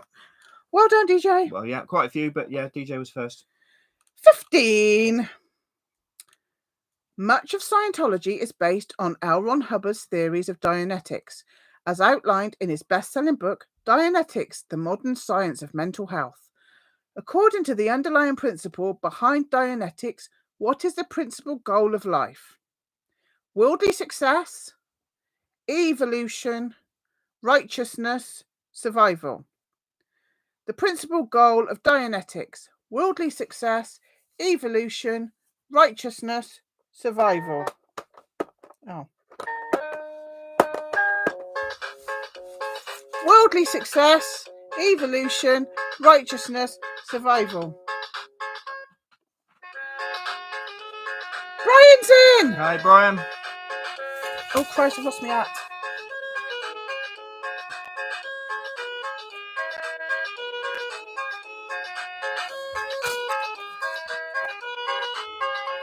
My hat's too big for my head. Come down a bit so they can see your amazing hat. Come down a bit. Come down a bit. There we go. It's good, that. Right, so the answer is survival. The underlying principle of Dianetics is survival. Who got that right first? Oh. Diego Rivera. I thought it was going to be nobody learned, but Diego Rivera got in there with survival, yes. You thought it was going to be nobody learned? Yeah, there was a lot of... No, because Brian said evolution as well. Oh. And ego shredder. Oh, it's not evolution, it's survival. It's survival. Don't confuse me. I've had enough spanners. Spanners. I hope you're keeping a bloody eye out. Neil did come in with survival, but it was second to Diego Rivera. And don't forget, new people, you actually get a real life prize. Oh. As long as you don't mind sending us your what's it called? Address, and trust us to not stalk you. I mean, it's all right. We only send it to MI5. That's all. You know, it's just a data mining up it, you know. To be fair, I can't be bothered to leave my house, never mind stalk anybody. So, who won that one? For real life prizes? Diego. Well done, Diego. So, this theory operates on the assumption that the basic goal of life is survival, a concept that they acknowledge is not new. God, my bloody hat's too big. They believe that survival can be accomplished with varying levels of success using happiness and freedom from stress as a measurement. It further posits that the primary function of the mind is to solve any problems that stand in the way of achieving successful survival. So there's that. Right, 16. Oh, bloody hat. 16. Which advanced beings do the Dogon people say visited them from a companion star to Sirius before modern astronomers knew it existed? Which advanced beings do the Dogon people say visited them from a companion star to Sirius before modern-day astronomers knew it existed? The Pleiadians, the Nommo, the Draconians, the Vogons. The Pleiadians, the Nommo, the Draconians, the Vogons. Oh, Christ. Hat down. Hat down. Hello, Rick. Greetings from Devon. Oh, hi, Rick. A truly international crowd, as always. Pleiadians, Nommo, Draconians, Vogons. Ah, I saw DJ with it. Yeah, DJ was first with the answer is the Nommo. Now yeah, we're very. This is fascinating. This. Oh yeah. Absolutely fascinating. Located in Mali, West Africa, the Dogon have a rich culture dating to around 3,200 BCE and are believed to be a hybrid ethnic group descended from a mixing of the ancient Egyptians of North Africa with various other sub-Saharan tribal populations. The word Nommos is derived from a Dogon word meaning to make one drink. Oh. I know. Nommos are usually described as amphibious. Hermaphrodite, oh, fuck's sake. They got all the parts. Fish-like creatures. Folk art depictions of Nommos show creatures with humanoid upper torsos, legs, feet, and a fish-like lower torso and tail. Nommos are also referred to as masters of the water, the monitors, and the teachers. Deeply rooted traditions of the Dogon people speak of the Nommos who visited from a companion star to Sirius. The Nommos are known as advanced beings who have also appeared in numerous related myths found in the Sumerian and other Mesopotamian cultures. Sirius's companion star has a 50-year elliptical orbit and is not visible to the naked eye. According to some research, modern astronomers did not know the companion star existed until the Dogon myth was discovered. It's absolutely fascinating. Very interesting. Yeah, it is fascinating. I think it's one of the most compelling. Yeah, good words. Very compelling. That for there being some alien contact all those years ago. Mari said, "I'm learning, Andy." Oh yeah, no, yeah. Linda said she's learnt. I think everybody learned, Andy. Brilliant. That's our catchphrase. We've also got another catchphrase from Ben. We've got so many from Ben. Probe. Yeah. 1, 2, 3. Well done, Colin. We just say this all around the house all the time. Well done, Colin. Kind of sad existence we live in. It's fun. It's fun. We live in. I love it. I love it. We have fun. Yeah. Right. 17. What other married couple is sat here doing this now on a Saturday? You make a fair point.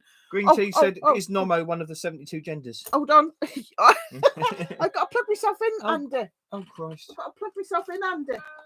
I'm running out of battery. Who let him loose with the musical instrument?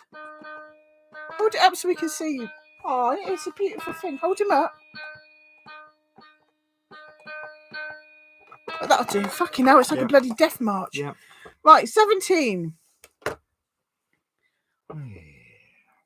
I can't say that second word. Hey. Edward Leedskalnin built Coral Castle single-handedly over a period of 28 years. Though he was a mere 5 feet tall and 100 pounds, he erected the castle with stone blocks weighing up to 27 tons. Working at night and in secret, many wild theories developed about how the castle was really built. The question's got nothing to do with that. No, it has. Which song did this story inspire? Oh, that's quite sweet. Give me my musical instrument. Which song did Coral Castle inspire? Valerie by Steve Winwood. I Believe in You, Whitney Houston. Sweet 16, Billy Idol. Nothing Compares to You, Sinead O'Connor.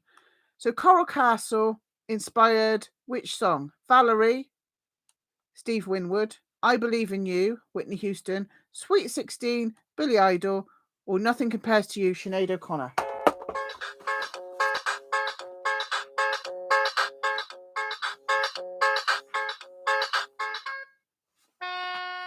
Oh.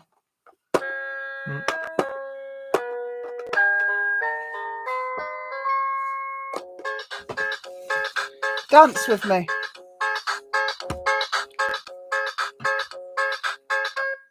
Christ, you went the wrong way. You probably put the arm off.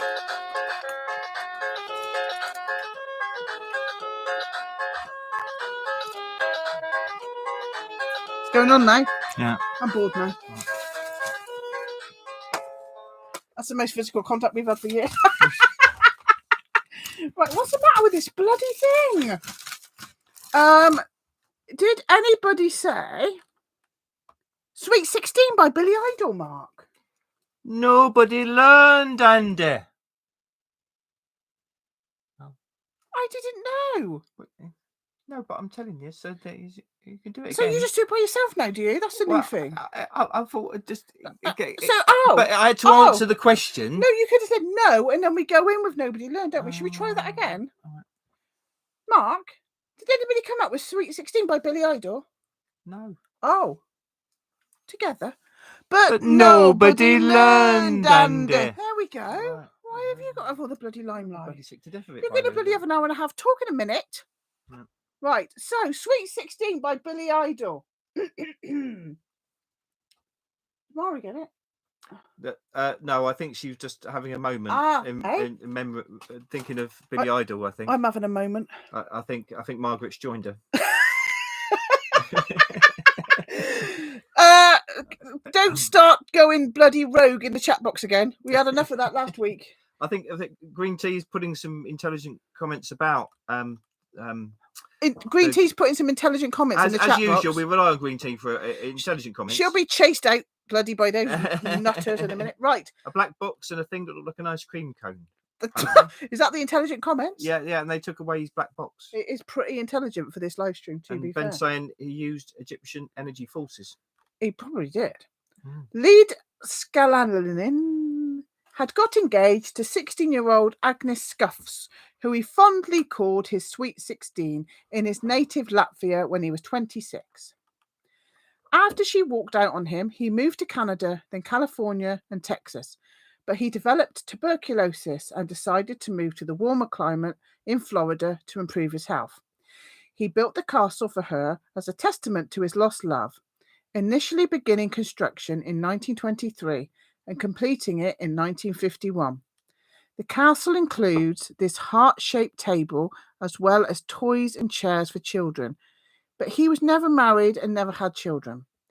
Edward built the castle single-handedly and in secret, using handmade tools, but the feat was too much for many people to believe.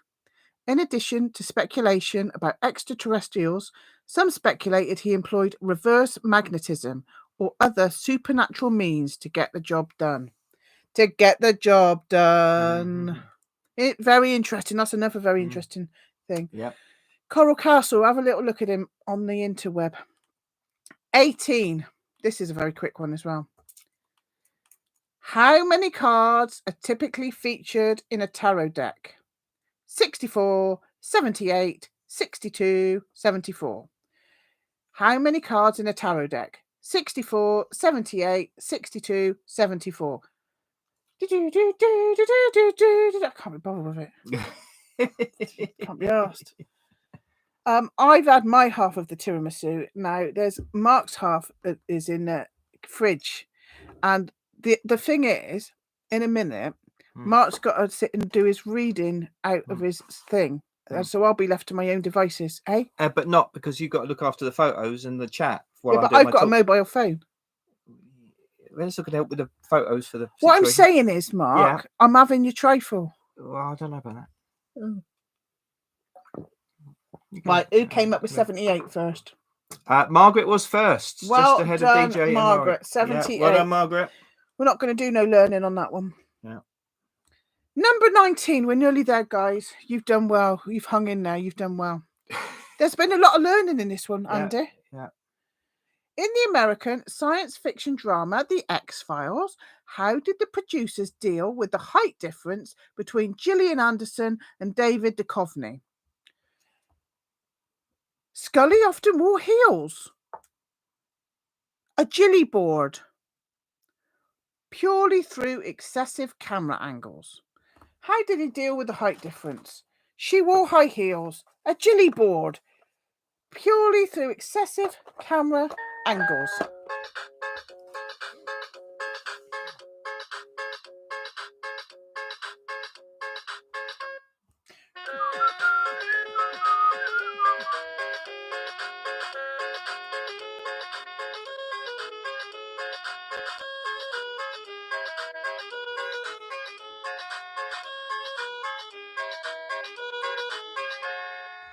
Okay.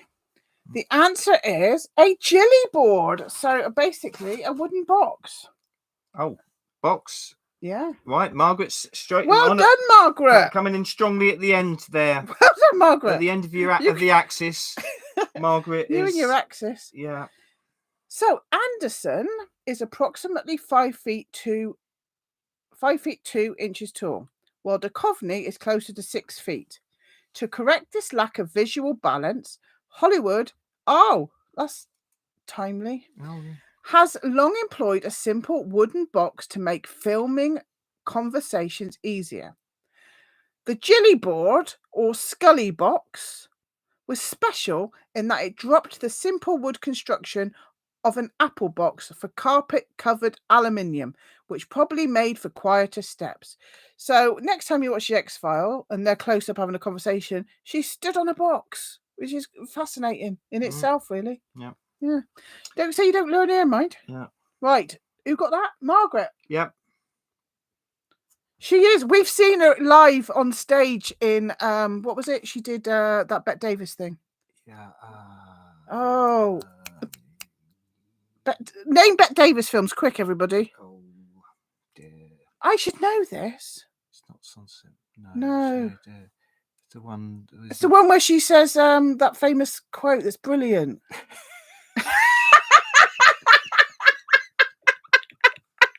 Anyway, forget that. We've seen her in real life and she's bloody amazing. Yeah. Right, next, 20. Baby Jane. No, it wasn't Baby Jane.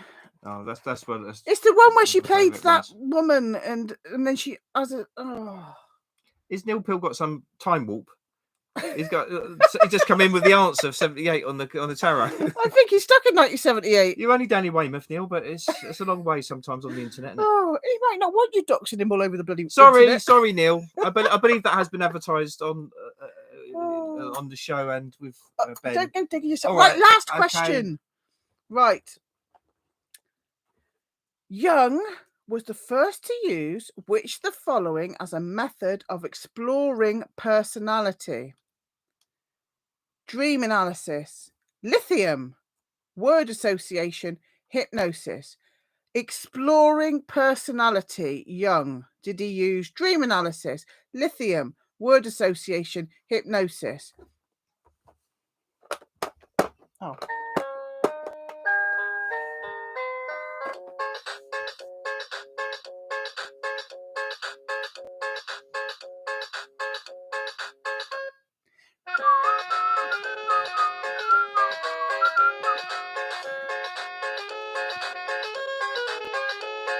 Right, so everybody had a go. Yeah, well, yeah, lots of goes. Yeah. Now, I knew this would catch you all out because it caught me out. That's why I said exploring personality about 3 times. The answer is word association. Have we got to come in? 1, 2, 3. But nobody learned, Andy. You all got caught out by that one. So when he was exploring personality, he used word association. So Jung used word association in exploring his concept of complexes, which are emotionally charged feelings, thoughts and ideas, all interrelated in a particular theme. Where are you going? I've got to go to the loo, hold on. He believed that by presenting a list of words to people and measuring any hesitancy or physical signs of distress, he could pick out things that were unconsciously bothering them. He used dream analysis to explore the unconscious mind, slightly different, but still used by Jung. So that was a bit of a trick question because, I would have thought it was dream analysis, but my husband's disappeared. So if I've put an advert out for a new one, I think. I'll put a bloody advert out for a new one. Mark, we've got to have the answer just as we get the answer. This is like a moment of tension and excitement. What, you go to the toilet as a moment of tension and excitement?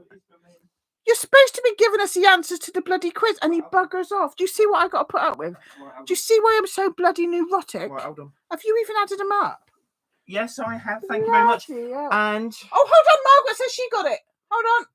What? Margaret, she's put her hand up. Hold on. Scroll up. All right. I think we've done Margaret a disservice. Oh God.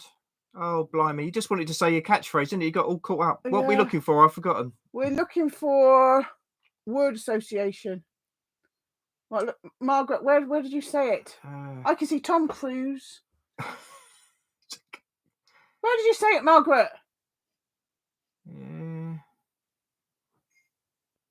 Margaret says she got it, but nobody can see it, Margaret. Well, this is fake news. It is in your own mind.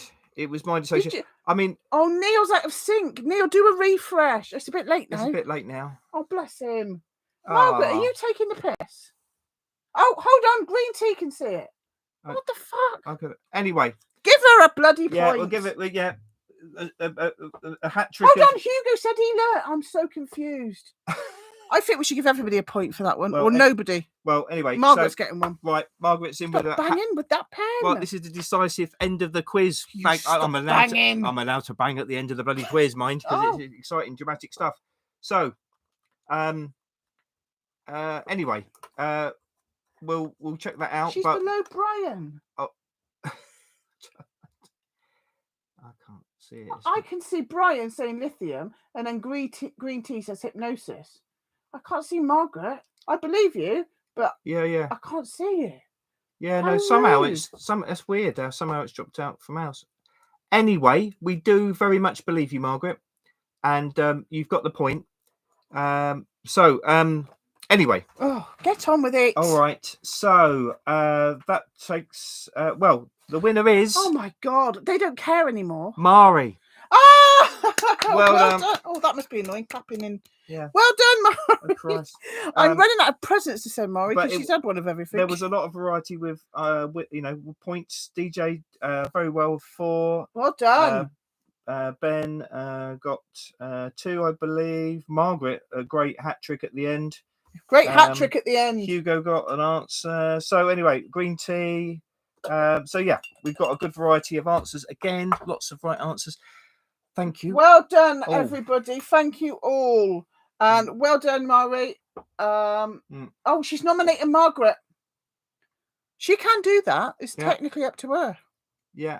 Oh, Neil's in his summer house. Oh, that summer house is lush. Oh. You've inspired me, but... So how would the Illuminati live, eh? How the other half live. Yeah. Only it's joking. Bloody lush. I love it. Well, Margaret, yeah, she's nominated you, but if you want to, you got me WhatsApp, haven't you? Just send me your address if you want to. You don't have to. I mean, you've been around my house, so it's a bit unfair that I don't know where you live. I'm just saying. But and I'll send you a prize. But if not, then you know, Mari gets another one. It's up to you guys, whatever you want to do. But well done, everybody. Yeah, brilliant contest. Brilliant contest. You've done great.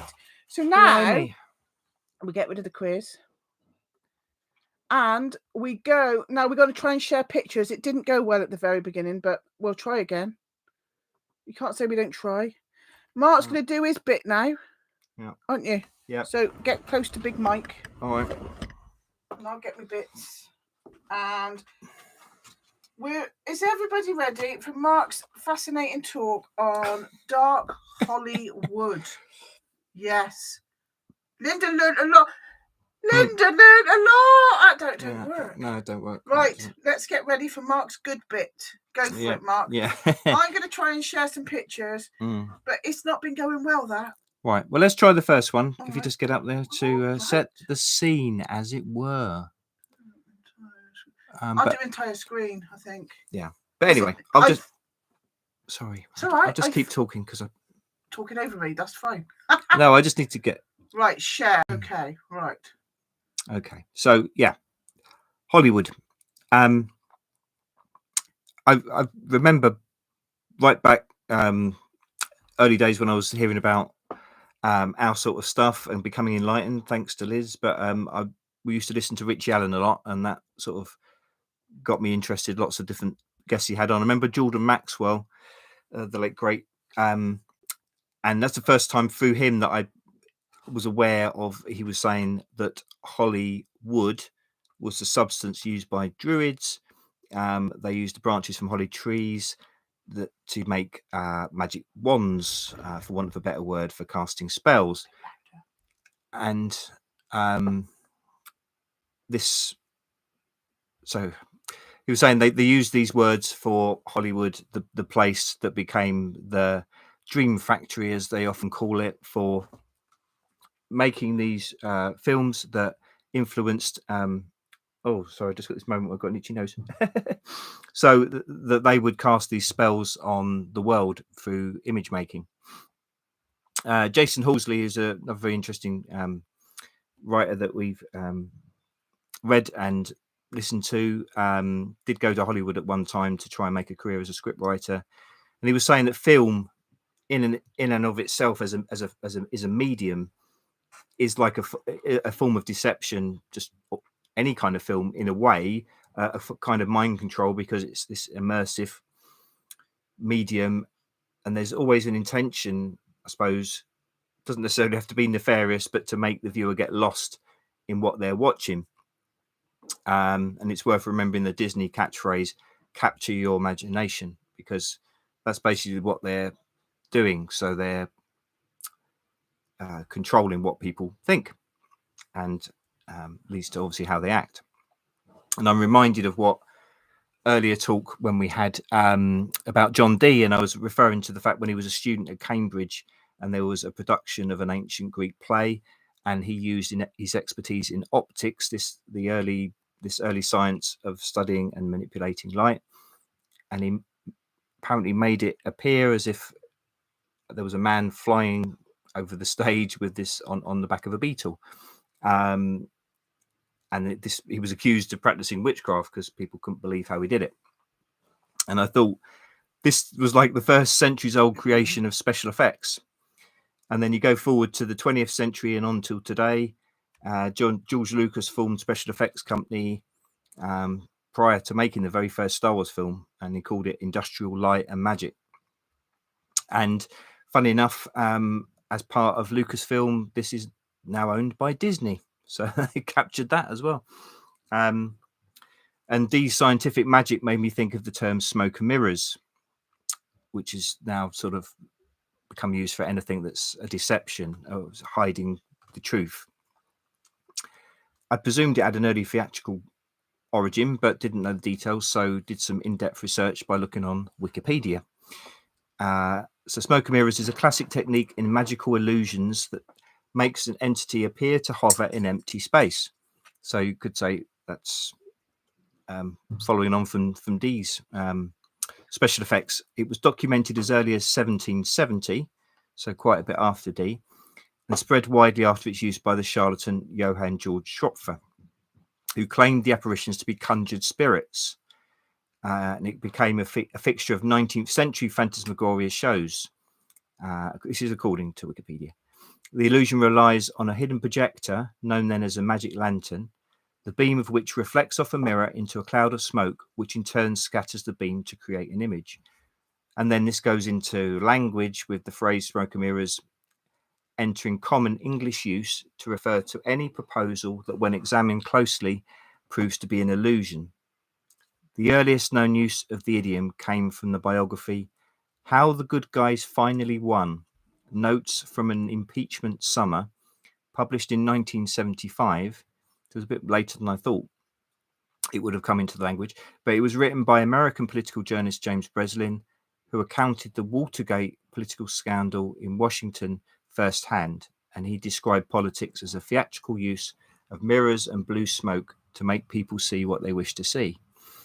Well, very interesting. Again, you've got this early, centuries ago, but the idea of projecting images to create deception. Interesting that it was tied up there with the paranormal as well. And then as it comes into the language and the use of... What should I wait? Okay. And then it's a language around politics and this idea of political deception. Although we're not talking about politics in this talk, it's obviously tied up with the film, the media world, and they're all part of this same system of control, using adaptations of the same methods. And the very obvious signs of this when you get actors becoming politicians. Ronald Reagan being the best example, obviously Arnie more recently governor of California. Glenda Jackson in the UK became a Labour MP. Clint Eastwood was a mayor. But Ronald Reagan, I suppose, was the most famous. Obviously, was president. But in the late 60s into the early 70s, he was the governor of California, as Schwarzenegger is. Is he still now? But anyway, so this period, 67, interesting when he came in there, because that's the summer of love, and this is around the period that I'm going to be talking about. And you could say Reagan was the other side of that, on surface anyway, because he was the one who was seen as being a reactionary, and he was hardcore and very against all these so-called counterculture movements. But I guess they always have this opposition between the two. But he was an old actor, so he was from Hollywood and then went into politics and became obviously a major player in it. Now, as I say, the 60s major time, obviously, and these term the counterculture. Again, as I talked before, when I mentioned about the Doors the other week, I love all the 60s music, and I was fascinated by the 60s and this idea of going against the establishment, the likes of Ronald Reagan, and this breaking down of these authorities that obviously controlling humanity and have done pretty much forever.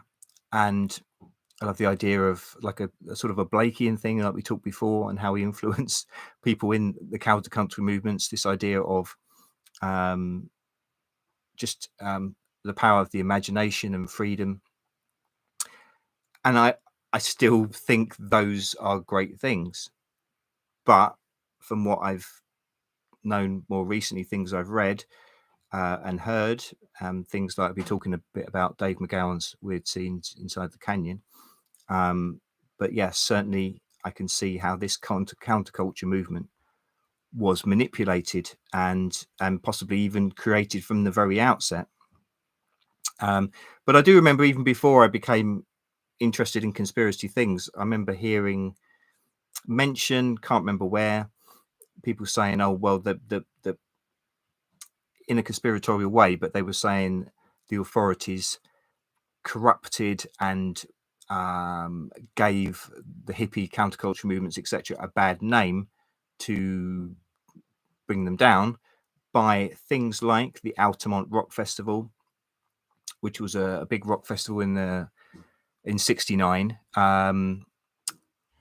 after Woodstock, which was sort of widely seen as being the sort of peace and love and sort of the zenith of the real hippie dream, if you like. And then a few months later, they had what was going to be billed as the Hollywood of the West Coast at Altamont, and a sort of a speedway. And it had a lot of the icons, the bands of the time, bands that I love, Jefferson Airplane, Grateful Dead, and the headliners were Rolling Stones. And during that whole Rolling Stones performance, the Hells Angels, who were there acting as security, killed a black man, Meredith Hunter, I think his name was. And it was while the Rolling Stones were performing the song Sympathy for the Devil, just as a coincidence. But another major time of the 60s that's mentioned as being this corrupting, darkening, was the Manson family murders of Sharon Tate and others, which happened earlier in 1969 in August. Just to quote Wiki again, the Tate-LaBianca murders profoundly shook America's perception of itself and effectively sounded the death knell of 60s counterculture. Additionally, the ritualistic nature of the murders laid a foundation for the rise of the Satanic Panic.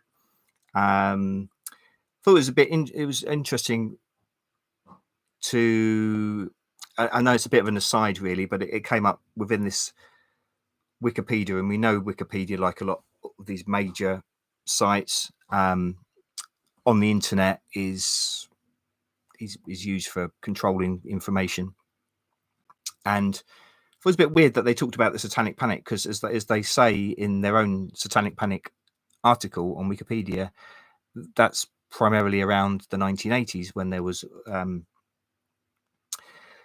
a lot of reports of satanic abuse, but then the narrative got changed, and the prevailing view now that's put out in the media, academia, medical professional services, etc., and I'll go on to talk about those in a bit, was that this was all false memory syndrome. It was all people falsely manipulating people's memories and using them, and it was fake stories, and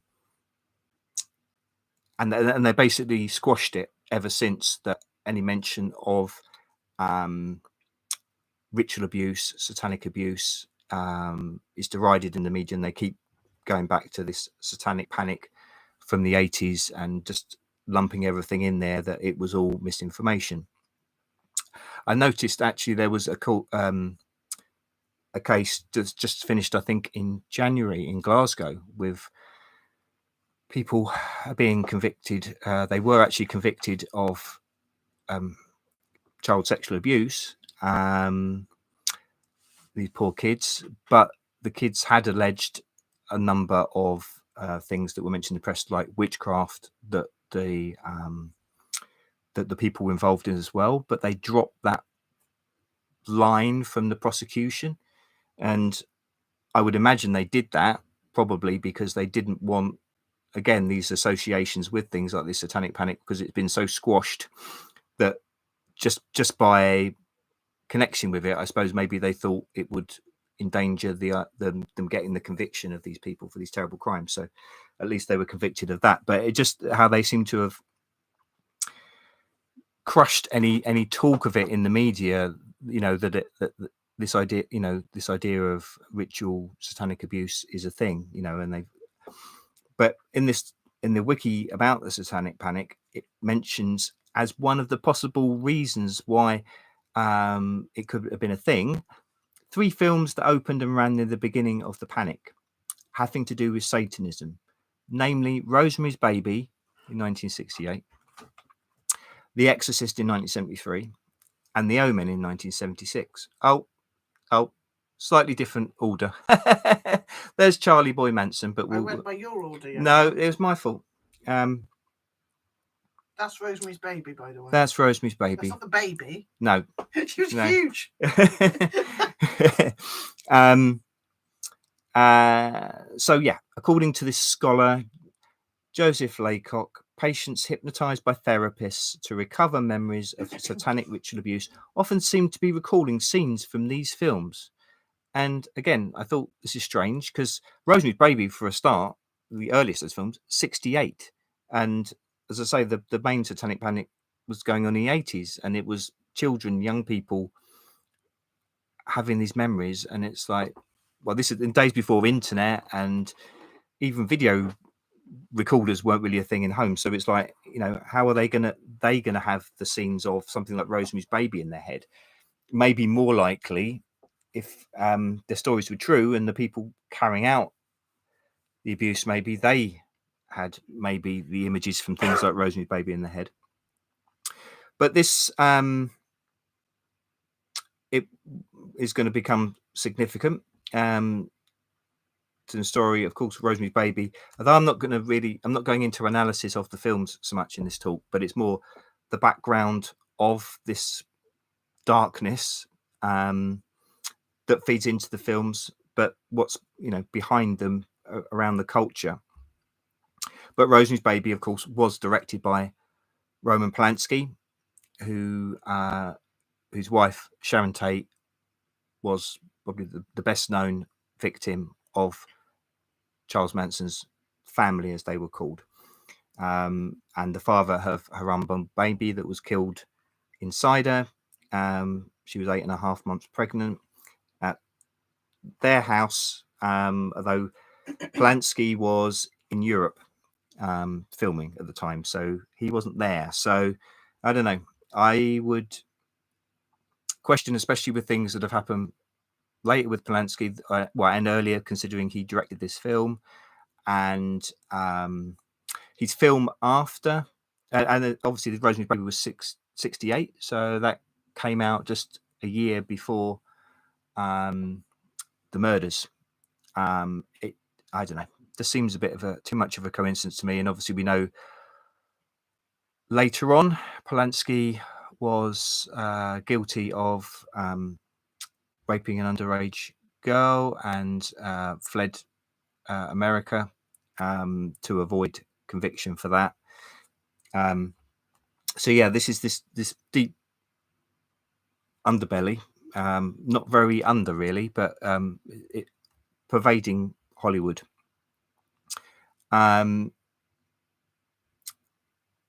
Also, Wikipedia talks about the reason for the panic, the surge of new religious movements in the 1960s due to both the immigration reform allowing missionaries for Asian religions, as well as new religions, including, it happens to mention, the Church of Satan, arising from the counterculture of the baby boomer generation, sometimes called the cult wars or cult scare.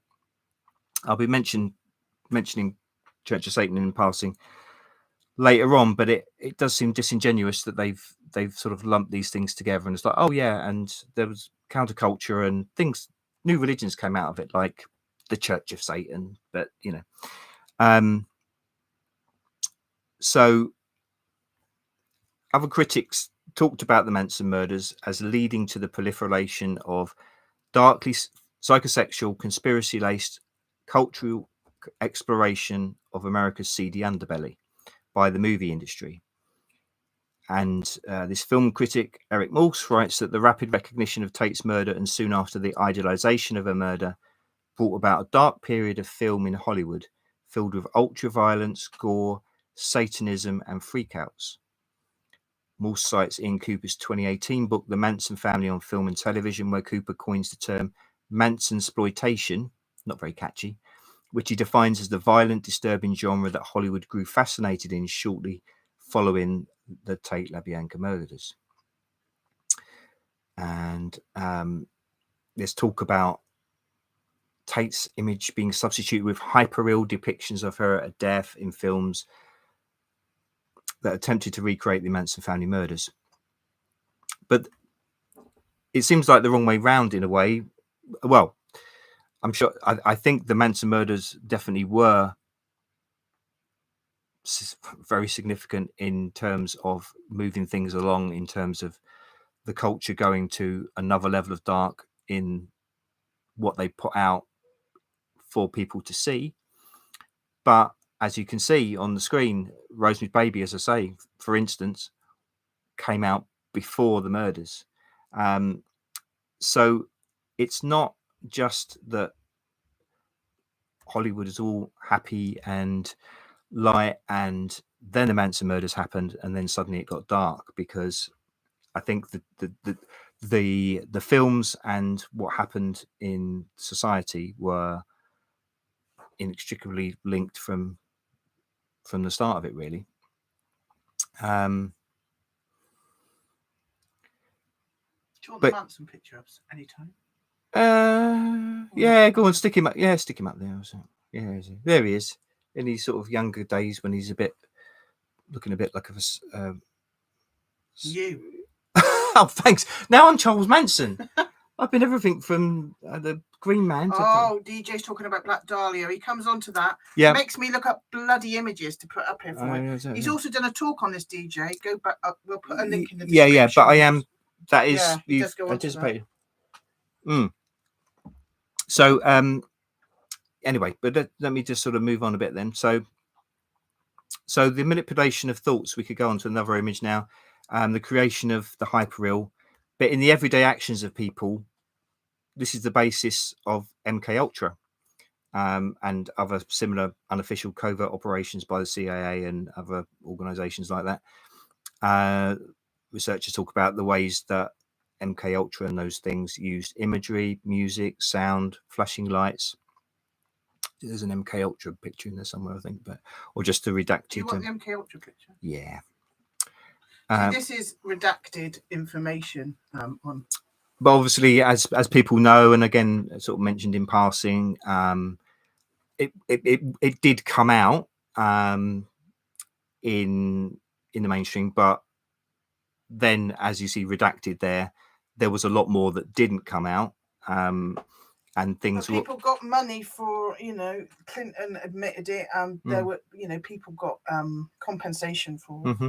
So my point being, I suppose, that in a way, what MK Ultra was using is a heightened version of things that are used in film. There's imagery, there's music, it's sound effects, flashing lights, things that might be in mainstream films, because again, as Horsey was saying, it's an immersive thing, and film, even if it's not trying to do it nefariously, it wants to suck you into so you feel like you're in part of the film, and you're getting your heart rate's going up, your blood rate's pumping, and you're a bit maybe a little bit mentally disorganized because you're in this state. I think there is technical terms for it, but you actually go into this sort of hypnagogic state almost when you're watching film, TV. So, and that helps in that state. The subliminal messages, if things like that, the unconscious is more open to being attacked, if you like. But very interesting. I mean, a number of it has been looked at, I know, by a lot of other people, but I got information. Oh, this one. Oh yeah, but it's just a little small one. Oh, yeah, it was small. But anyway, the book Chaos by Tom O'Neill, about the Manson murders, and I think about 20 odd years he was researching this, and he was going a bit mad because he was only supposed to be doing a magazine article for like Empire or something, just like a film magazine, just doing something on an anniversary of the Manson murders and how it affected Hollywood. But he started, as he kept on digging and just trying to get interviews with people, the reactions he was getting, or the non-reactions, when lots of actors and actresses, refused to talk to him about it, he just started digging deeper and deeper. And in his words, he started to get down conspiracy theory territory, and he's one of those who's sort of like, oh, I didn't want to be one of those, I don't want to be one of those, they're all nutters, sort of thing. But he goes into it connects with these MK Ultra programs and similar. I mean, that I think that's Sidney Gottlieb, isn't it, signed that, who was the head of the MK Ultra.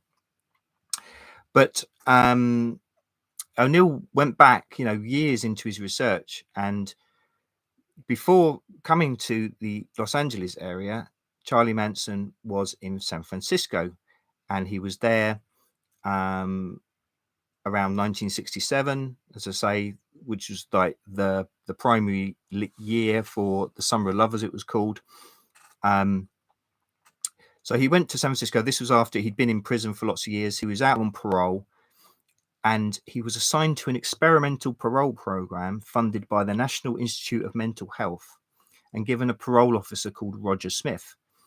And very soon, this parole officer ended up having no other parolees except for Manson on his books. And this Roger Smith had studied the connection between drugs, violent behavior, and gangs. He had a, quote, participant observer approach to social research, which Smith would further incorporate into his methods in later years. He posted reports saying how well Manson was behaving, even when he was in jail. He did, when he got arrested for sort of some misdemeanor, or probably not that much of a misdemeanor, but crimes. He was obviously an incredibly dodgy person. He started having all these young women hanging around with him. Some of them were underage. He obviously was using drugs, and he had guns. Basically, because he was on parole, any minor offence that he was found to be doing should have been enough to send him back to jail, breaking his parole. But some reason, authorities kept on letting him off. So he might got arrested for something, and this should have been flagged up to his parole officer, say Roger Smith. And that should have been enough to see him, right, okay, he's going back to jail because he's gone against the terms of his parole. But he would always be let out again. This Roger Smith encouraged Manson to go to the Haight-Ashbury district in San Francisco in 1967. So this was the center of hippie culture, Haight-Ashbury. So he was there, and it was there that he started to get this persona that he was, becoming this sort of self-proclaimed sort of counterculture Jesus, and he was starting to attract these young girls. A lot of them came from middle-class backgrounds from around America. There was so many people coming to San Francisco and Haight-Ashbury in particular from over America, and I guess from other places in the world as well, because it was becoming this center for counterculture and the hippie lifestyle. And he was starting to gather these mainly girls around him and starting to get this sort of cult together, basically. And all this was around a time, as I say, he had this dodgy parole officer, Roger Smith, who had been doing this experimental work and sort of government connections. And he regularly attended a government-run health clinic, which was set up in Haight-Ashbury, or in that sort of area, run by another Smith, David. And just a quoting from the Chaos book, David had an elaborate sense of Manson's tactics, although he never explained where he got it. Using a combination of LSD and mind games, Manson forced his followers to submit to unconventional sexual practices. He would invoke mysticism and pop psychology as the acid took hold, saying you have to negate your ego. Treating the girls like objects, he eroded their independence, turning them into self-acknowledged computers, empty vessels that would accept almost anything he poured in. And before long, they obeyed him unquestioningly. So this is the methods of MK Ultra. And somehow this sort of pretty much up to that point, lifelong inmate of prisons for a number of crimes, including, I think he pimped out an underage girl at one point, but lots of bad things. Somehow he seems to have been identified that he had this, I suppose, maybe some sort of charisma, for want of a better word, perhaps, or some suggestibility himself, maybe, where they thought he can be manipulated, he can be brainwashed is probably a wrong word, maybe, but he can be made a subject to then go out and put these same techniques using this LSD and other psychedelics that were being flooded there. And I know there's been a lot to say that was deliberately put out there by the CIA or other people like that. And And then he was basically doing mind control on these mainly girls, young women, that would then become part of his family and would go out and hideously murder people because he told them to.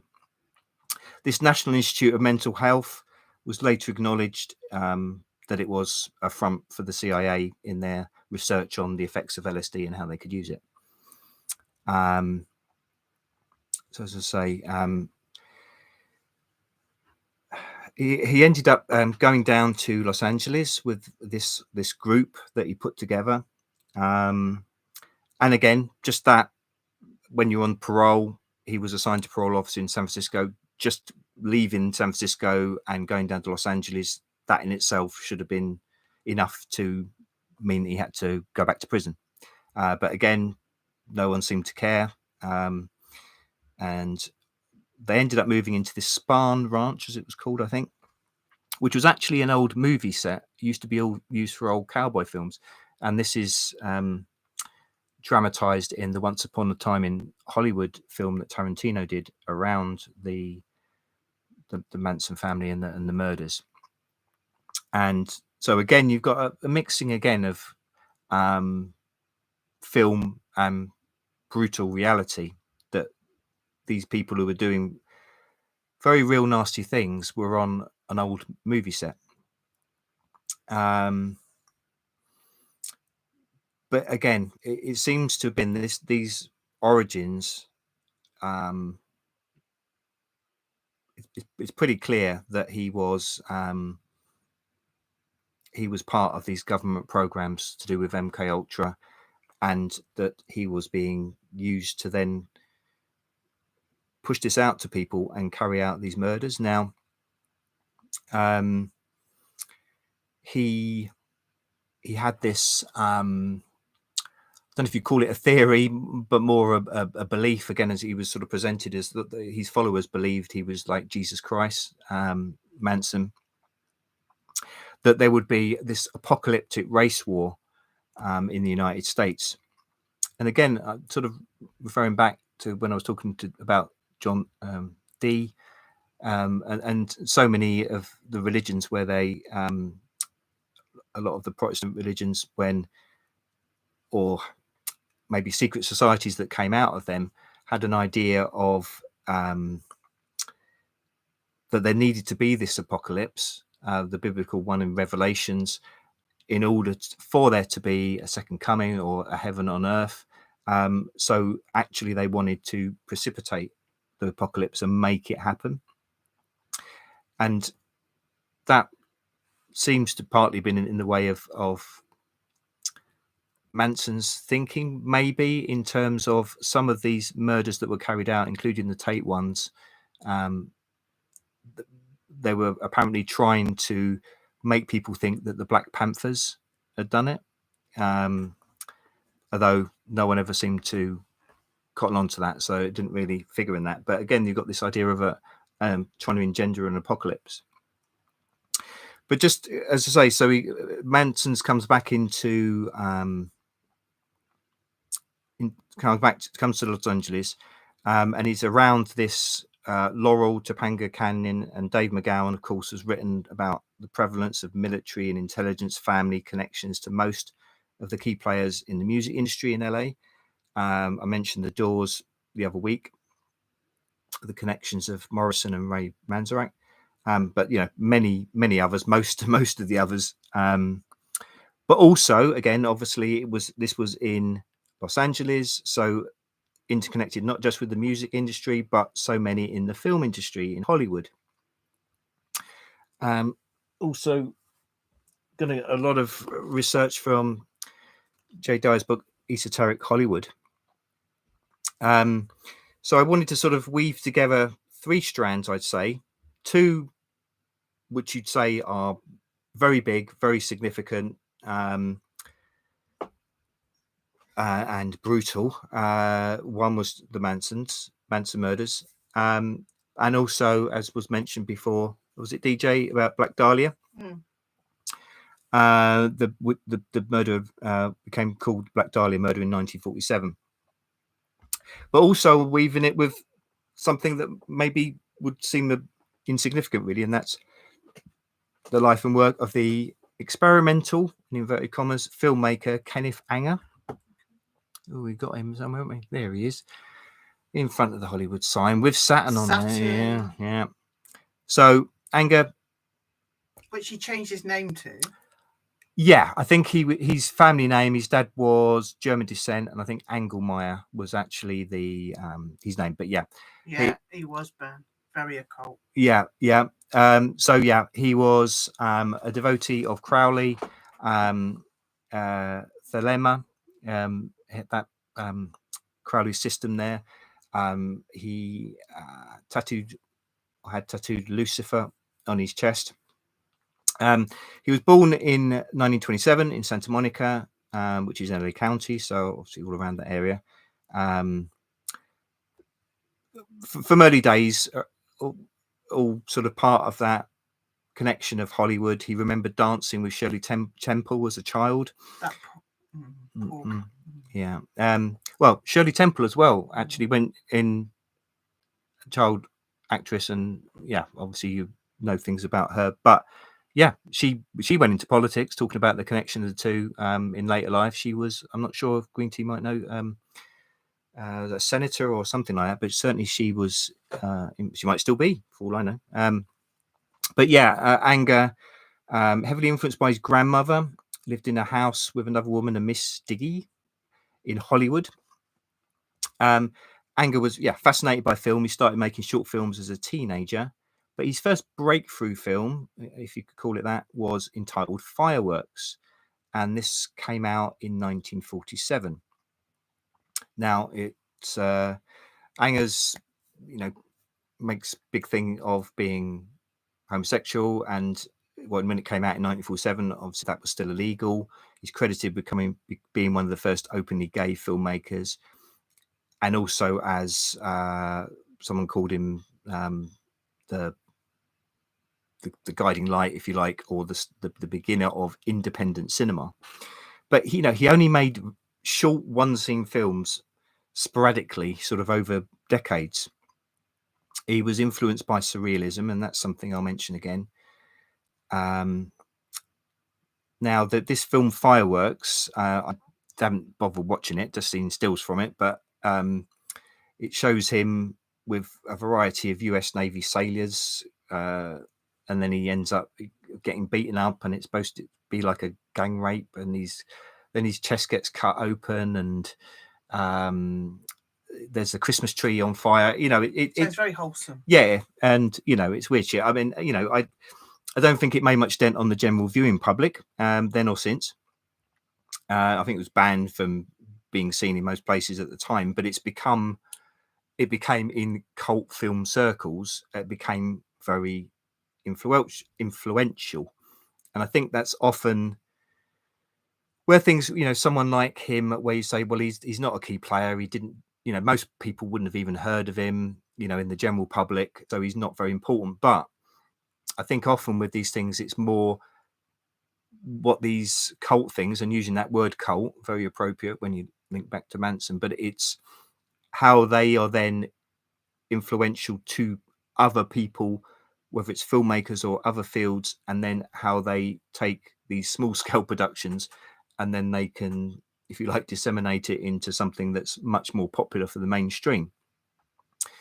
And Anger is credited as being very influential for directors, more recent directors like John Waters and David Lynch, who I'm going to come back to in a minute. But possibly, I would say the most crucial link is something which is nothing to do with film, but I think is fascinating. That it said one of the first people to buy Fireworks, the film, was the famed sexologist Alfred Kinsey. Boo. Many people probably will know about him, but that's a great book which goes really deep into Kinsey and the effects of his research. Massively influential on professionals, on organizations, medical, social work, psychology. Margaret will probably know about this as well. But you know, it's been uncovered in this book and elsewhere that, I mean, so basically Kinsey's work was, it was like, oh, you know, all these abnormal sexual practices, including paedophilia, that they're much more prevalent than people make out, and they're not just niche, tiny minority of people that into them. There's much more of it, and you know, basically saying, well, you know, we shouldn't be against people that do these things. We should be more accepting of people, and it should be more anything goes.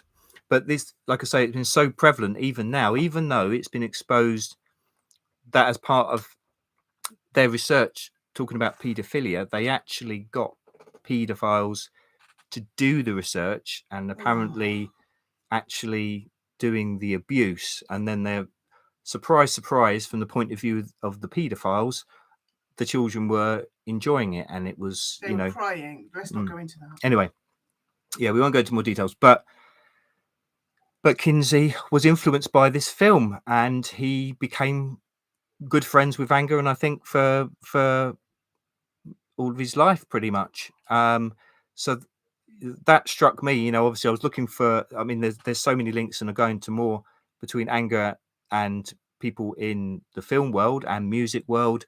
And again, not surprising, we talked before about the influence of Crowley on popular culture, and he was certainly along with part of that. But when it goes into a completely seemingly a completely different field, and have, you know, and going back as well, when I was talking about that satanic panic and all that stuff goes around professional attitudes of people in medicine, psychology, education, social work, and these people will have been influenced by the work of Kinsey and this perverted research, and then people that came after that.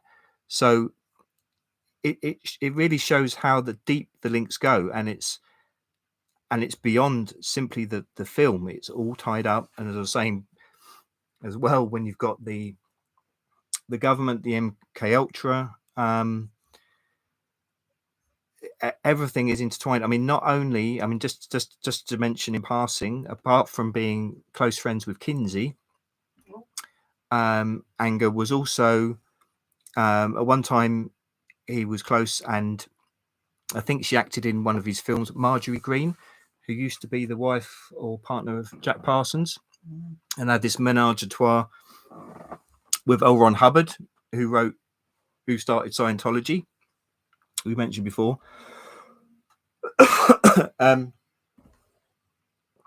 So, and Anton LaVey, who was the beginner, who founded the Church of Satan. There we go, back to that again. That was mentioned, funny enough, in this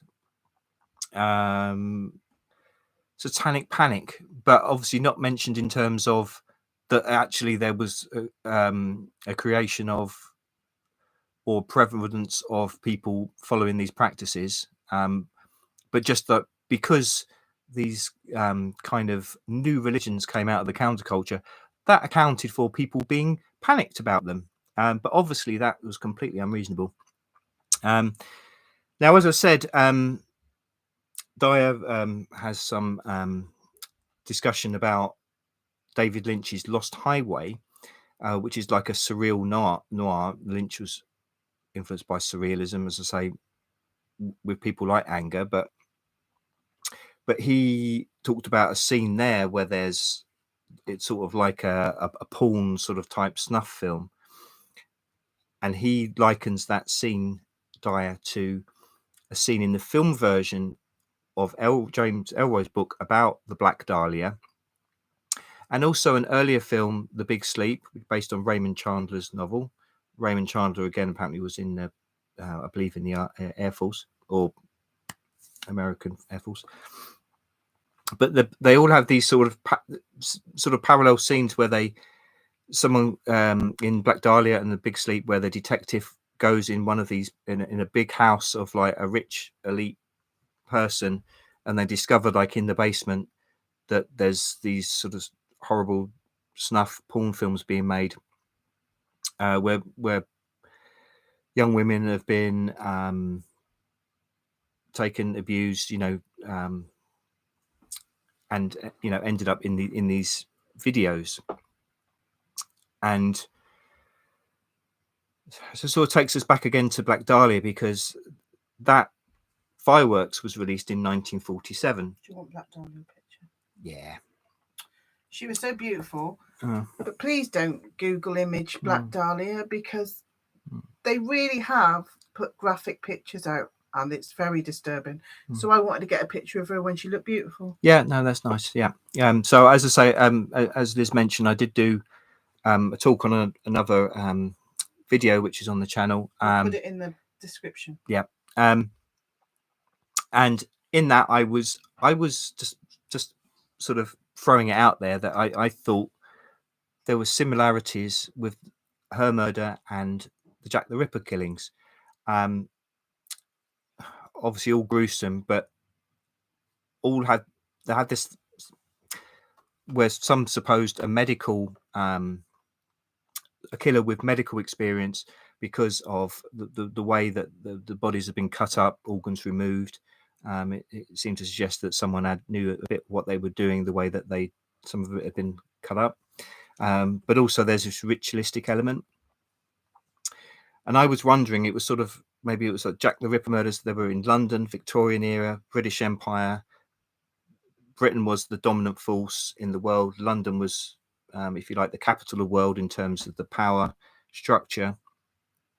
So somehow maybe there was like a ritual involved with that at that time. And then what became known as the Black Dahlia, to give her a real name, Elizabeth Short. She was a wannabe film star, like so many, as I say, of young women. And she was from the Midwest, I think around Kansas. But anyway, came to try and get stardom in LA. She came to this absolutely awful end. And so sad. Yeah. And I was wondering if this was, many have said that it was a ritual killing. I mean, it seems to have everything pointing to that. But the fact that it was there in the midst of Hollywood, a body sort of turned up in this sort of housing development, but it was all very close to Hollywood. And it was 1947, so it was post the Second World War. America was taken over from Britain as the controlling force and empire in the world, and Hollywood was going to be this sort of early, around the burgeoning golden age, the beginnings of Hollywood. It was. I'm just thinking it's just like a ritual. It's like this is putting it out there that this is going to be the force that's going to be for the second half of the 20th century, if you like, and beyond. And Hollywood is going to be the place that's going to be putting out this, for want of a better word, evil, and it's and rituals and enacting them. Now, just as a side, Anger, probably better known to most, maybe in the public, not for his filmmaking so much, but he wrote these sort of salacious books, Hollywood Babylon, with possibly falsified stories, but wouldn't surprise me if a lot of them weren't. But salacious stories of terrible things, and around in the Hollywood elites of the time. And as Di has mentioned, Babylon is maybe an interesting reference point, to link it with Hollywood, because it's supposed to be this dark place where it's sort of maybe where it's used again in sort of biblical terms as the place of the evil forces. But talking about Dahlia murders, no one was ever taken to trial, no one was ever convicted. But the prime suspect, we've got a picture of him come out, Dr. George Hodel. So as I say, he was never put on trial or anything like that for Dahlia murders, but he was In 1949, so already a couple of years after Dahlia, his teenage daughter Tamar accused him of incestuous sexual abuse and impregnating her. He was eventually acquitted after a widely publicized trial. There was, the sort of things that usually happen in his case where the prosecution sort of attacked his daughter, as and cast aspersions on her and other witnesses, and the media sort of did the same, really. But within the trial, as Dave McGowan has written in the Weird Scenes,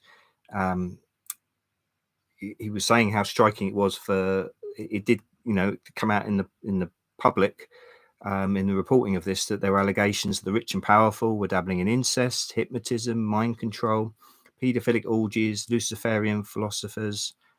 So again, we're back to these same terrible undercurrents. But in a way, those things there, you could just be describing an anger film, I suppose. But it's portrayed now, and people, I was reading sort of obituaries after Anger died. He was 96 or something when he died. But obviously, sort of saying, "Oh yeah, he was a nice man," when I interviewed him, and a very groundbreaking,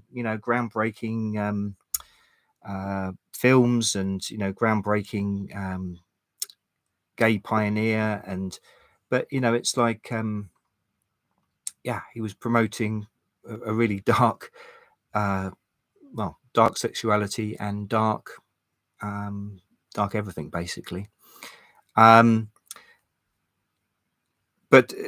as McGowan and Dyer after him talk at this, within this case, Hodel, that his daughter took against him,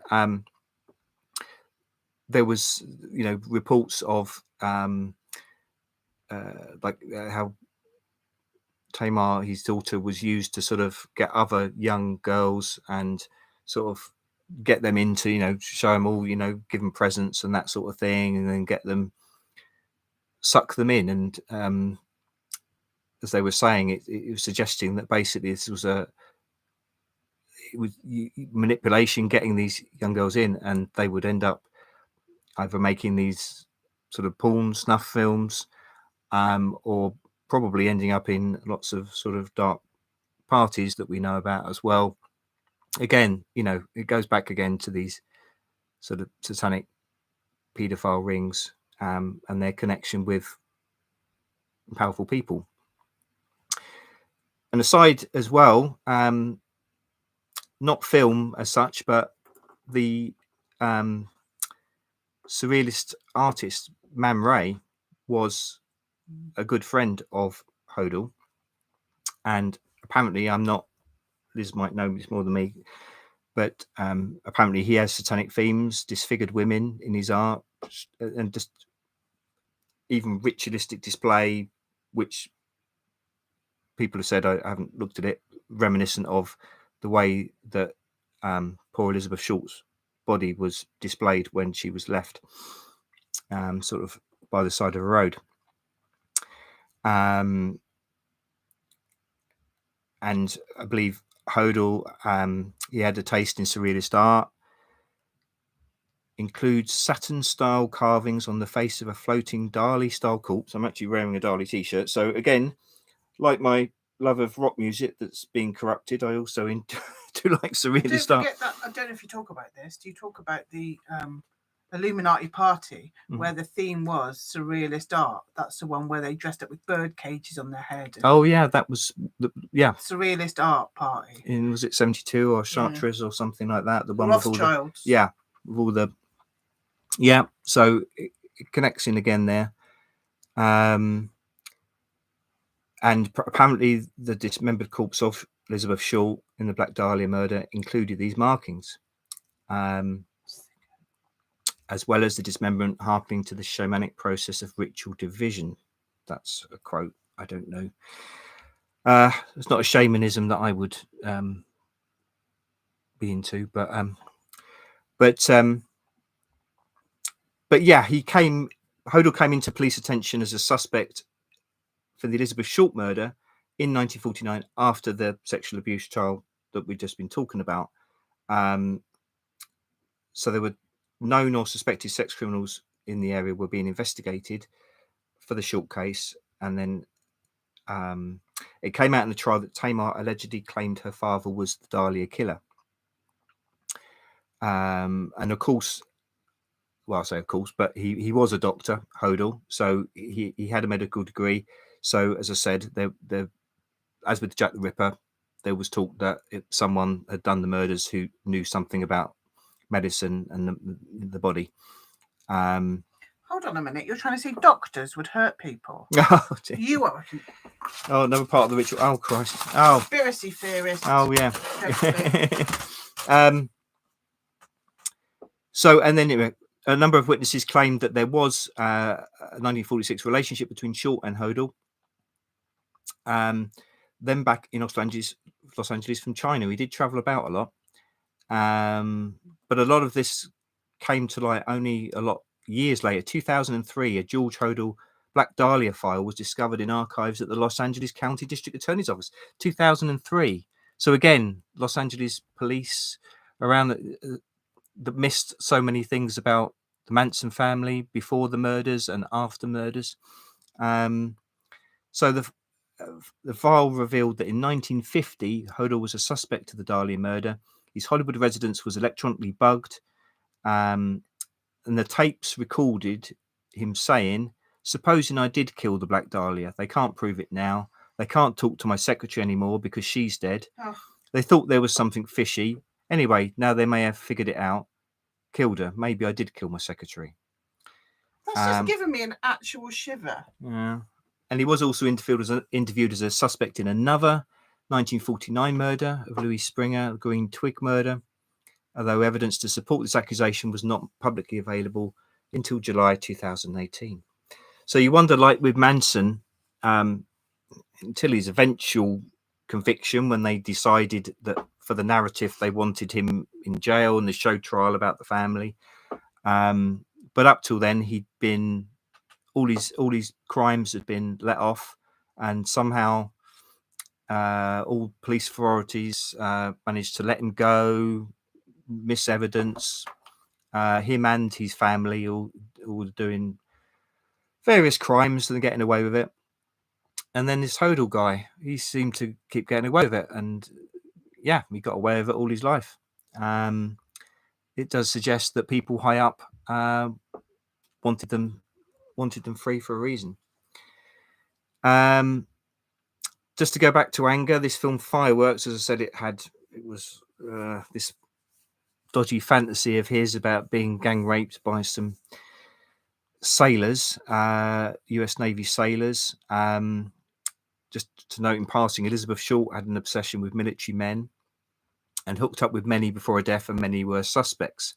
So again, there's this mingling of military, Hollywood, black magic, ritual murder. So as I say, he was a devoted follower of Crowley's, Thelema, had Lucifer tattooed across his chest. And yeah, I know that Lucifer and Satan are not the same figure. I know that it's not inherently. But they know that as well. Yeah, exactly. They're just doing that because they know, okay, Satan wasn't what the Christians say it was. They know that, but they also know that it represents the opposite to what good or the Christian or whatever. They're just using it as a symbol. They know it isn't a real thing, and they don't worship it as a real thing. Okay, but they're using it as a symbol, as it's like a middle finger. You know what I mean? They're using it to be anti-good. Yeah. I didn't say that very well. But... No, you did. No, you did. It's right. So, and just take it sort of full circle around. In 1966, Anger moved from LA to San Francisco. So he was in San Francisco in 66, 67, again, this summer of love, when Manson was there around the start of his cult recruitment. I'm not saying, nothing I've read said he was connected with this program of these Smiths guys and the MK. Nothing was said about that, but it's just interesting to me that he chose to go up to San Francisco at that time. I know you can just say, well, he was just someone who wanted to get laid a lot, and that was where things were happening. But he did go 66, a bit prior to the real explosion, but it was somehow something drew him there.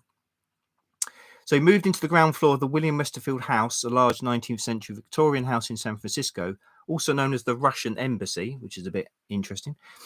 So then he began planning his new film, Lucifer Rising, with his Phelamite beliefs about the emerging Eon of Horus. That's a weird film.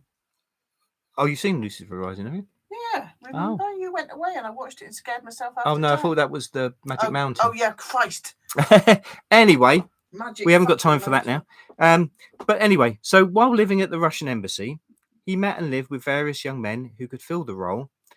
He was looking. I missed a bit there. He began searching for a young man who could symbolically become Lucifer, the crowned and conquering child of the new Eon for the film.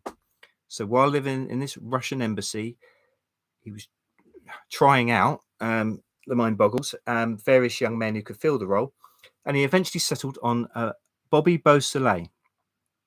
So, hold on. So Beausoleil founded the band, the Magic Powerhouse of Oz. We've got all the connections with Oz, to record the film's soundtrack. So another musician like Charlie Manson. In 1967, Angus said that the footage he'd been filming for Lucifer Rising had been stolen, accusing Beausoleil, who denied it. Beausoleil says what happened was that Kenneth had spent all the money that was invested in Lucifer Rising, and he therefore invented the story to satisfy the film's creditors. But then, just sort of as a sort of drops in almost as a afterthought after that, Beausoleil and Anger fell out, with the former getting involved with Charles Manson and the Manson family. Beausoleil later tortured and murdered Gary Hinman in a drug robbery gone wrong, for which he is serving a life sentence as of 2023. I believe he is still there. So we're back to Manson again. So this guy, Beausoleil, convicted murderer, one of the Manson family, was Kenneth Anger's choice to play Lucifer in this film. So then again, we got mixing of film and brutal reality. Beausoleil wasn't involved in the Tate murders because he was already being held in jail after being one of those who tortured and murdered, as I say, Gary Hinman, who was just this guy, seemed a pretty gentle guy who was into Panga Canyon, befriended members of the family. But then some discrepancies over the story, exactly what happened and why. But apparently the story is Manson got the idea that this Hinman had inherited a lot of money. So he sent Beausoleil and some others, including Susan Atkins, who ended up being involved with the Tate murders, to try and get it. And the poor Hinman guy said, well, no, I haven't got any money. But they didn't believe him, and they beat him and tortured him, and eventually Beausoleil killed him. But then he was arrested soon after in Hinman's car, so probably not the most intelligent. So he was in jail, and apparently, again, this goes back to the Tom O'Neill book. He interviewed a number of former policemen at the time working for the LA Sheriff's Office, because it was the LA Sheriff's Office that arrested Beausoleil rather than the LAPD, LA Police Department. So there was a wiretap put on the phone at the jail because people thought, those, I guess, trying to do their job properly, thought that they could get information that they knew he was involved with the family, the Manson family, and that he would try and contact them. So this wiretap, Beausoleil was saying, basically, get me out of here, I think, to Susan Atkins or one of the family. And he was like, leave a sign. Now, this has been interpreted. Now, basically, this wiretap officially never existed. These policemen were a bit afraid to reveal that they'd heard it. Wouldn't go on the record, but but yeah, basically there's no trace of it now. But the supposition is that what he meant by the sign is because when at the Hinman murder, as I say, Susan Atkins was there, and possibly as part of this idea of Manson's to start this race war and try and get the murders blamed on the Black Panthers. I think at the Hinman murders, she wrote "political piggy" in blood on the wall. So then I think it was just the day, the night or something like that, very soon after this taped phone call saying "leave a sign," that the Tate murders happened. And then during that, Atkins wrote "piggy" in blood on the wall. So the supposition is he said "leave a sign," and she did that so that with the thinking, oh, they'll then tie up the murder of Tate with this Hinman, and they'll say, oh, well, it can't be this Bobby Beausoleil because he's in our jail. He obviously didn't do the Tate murders, so he didn't do the other one. Apparently that was a long convoluted theory that doesn't really work. But as I say, again, this this wiretap was not revealed. And again, it's basically because the sheriff's office, people who'd heard this tape or they knew of this Beausoleil connection, they went to the LAPD because at that time it was I think it was months afterwards before they actually arrested Manson and the family. For a long time it was like, who's committed these murders, and supposedly this giant manhunt, like in the Dahlia case, trying to find the murderer. Who's the murderer? And well, as I say, the authorities are known for ages about all the Manson carryings on, and they probably committed other murders prior to these. And if not before, this connection for Beausoleil, the Hinman murder and this taped call, they knew it should have set alarm bells immediately after the Tate murders. It was like, it's obviously connected to this guy who they know is part of Manson's family. They you know.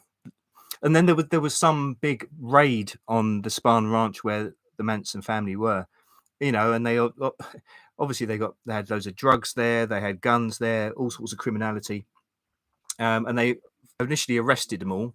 So probably someone was again doing their job properly and said, "Oh my God, you know, we've got to arrest these people," and then someone on high said, "Oh no, we've got to let them go." So they all got after some huge operation, they all got let out. Other connections, apparently at one point, it says July 69, so only a month before the Tate murders, Manson brought in members of the Straight Satan's motorcycle club to act as security. And it was at this time, this Bobby Beausoleil was connected with them, that he became more involved with the family. So this is only like a month before all these the infamous murders happened. And again, anger connected with the Straight Satan's motorcycle club, he used in another one of these films. And just as an aside as well, this idea of a biker gang as security recalls, the Altamont Rock Festival, where the Hells Angels were called. You know, just all these different levels, whether it's the military, the intelligence services, organized crime is often connected. You know, biker gangs, basically, just all these different levels of darkness, and it's all around this scene that was producing film and music that was going out to the world. You know, it gets even darker if you like, because, as I say, this Bobby Beausoleil was selected and he actually did appear. I think it got cut up a little bit and he kept redoing it, but this Lucifer Rising is out there and he was in it. Obviously a young man, but as I said, he was something about a child for this new age that Anger was looking at for his film. But Bobby Beausoleil apparently wasn't the first choice to play Lucifer. Kenneth Anger's first candidate, and this is from Dave McGowan's book, weird scenes inside the canyon. First candidate to play Lucifer was a 5-year-old boy whose hippie parents had been fixtures on the Los Angeles counterculture scene. Yeah. And I think it is Vito Polocas. I'm not sure he pronounced the name, but he was, I think he was like a dancer. He had a studio.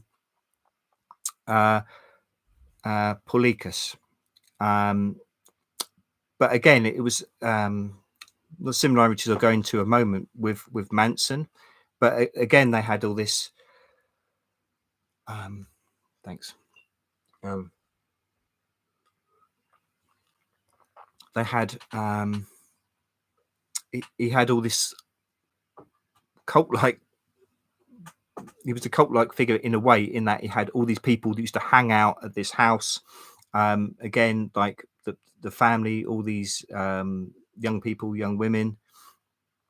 So Vito and his partner Suze, spelled Szou, 3-year-old son Goddo, Godo.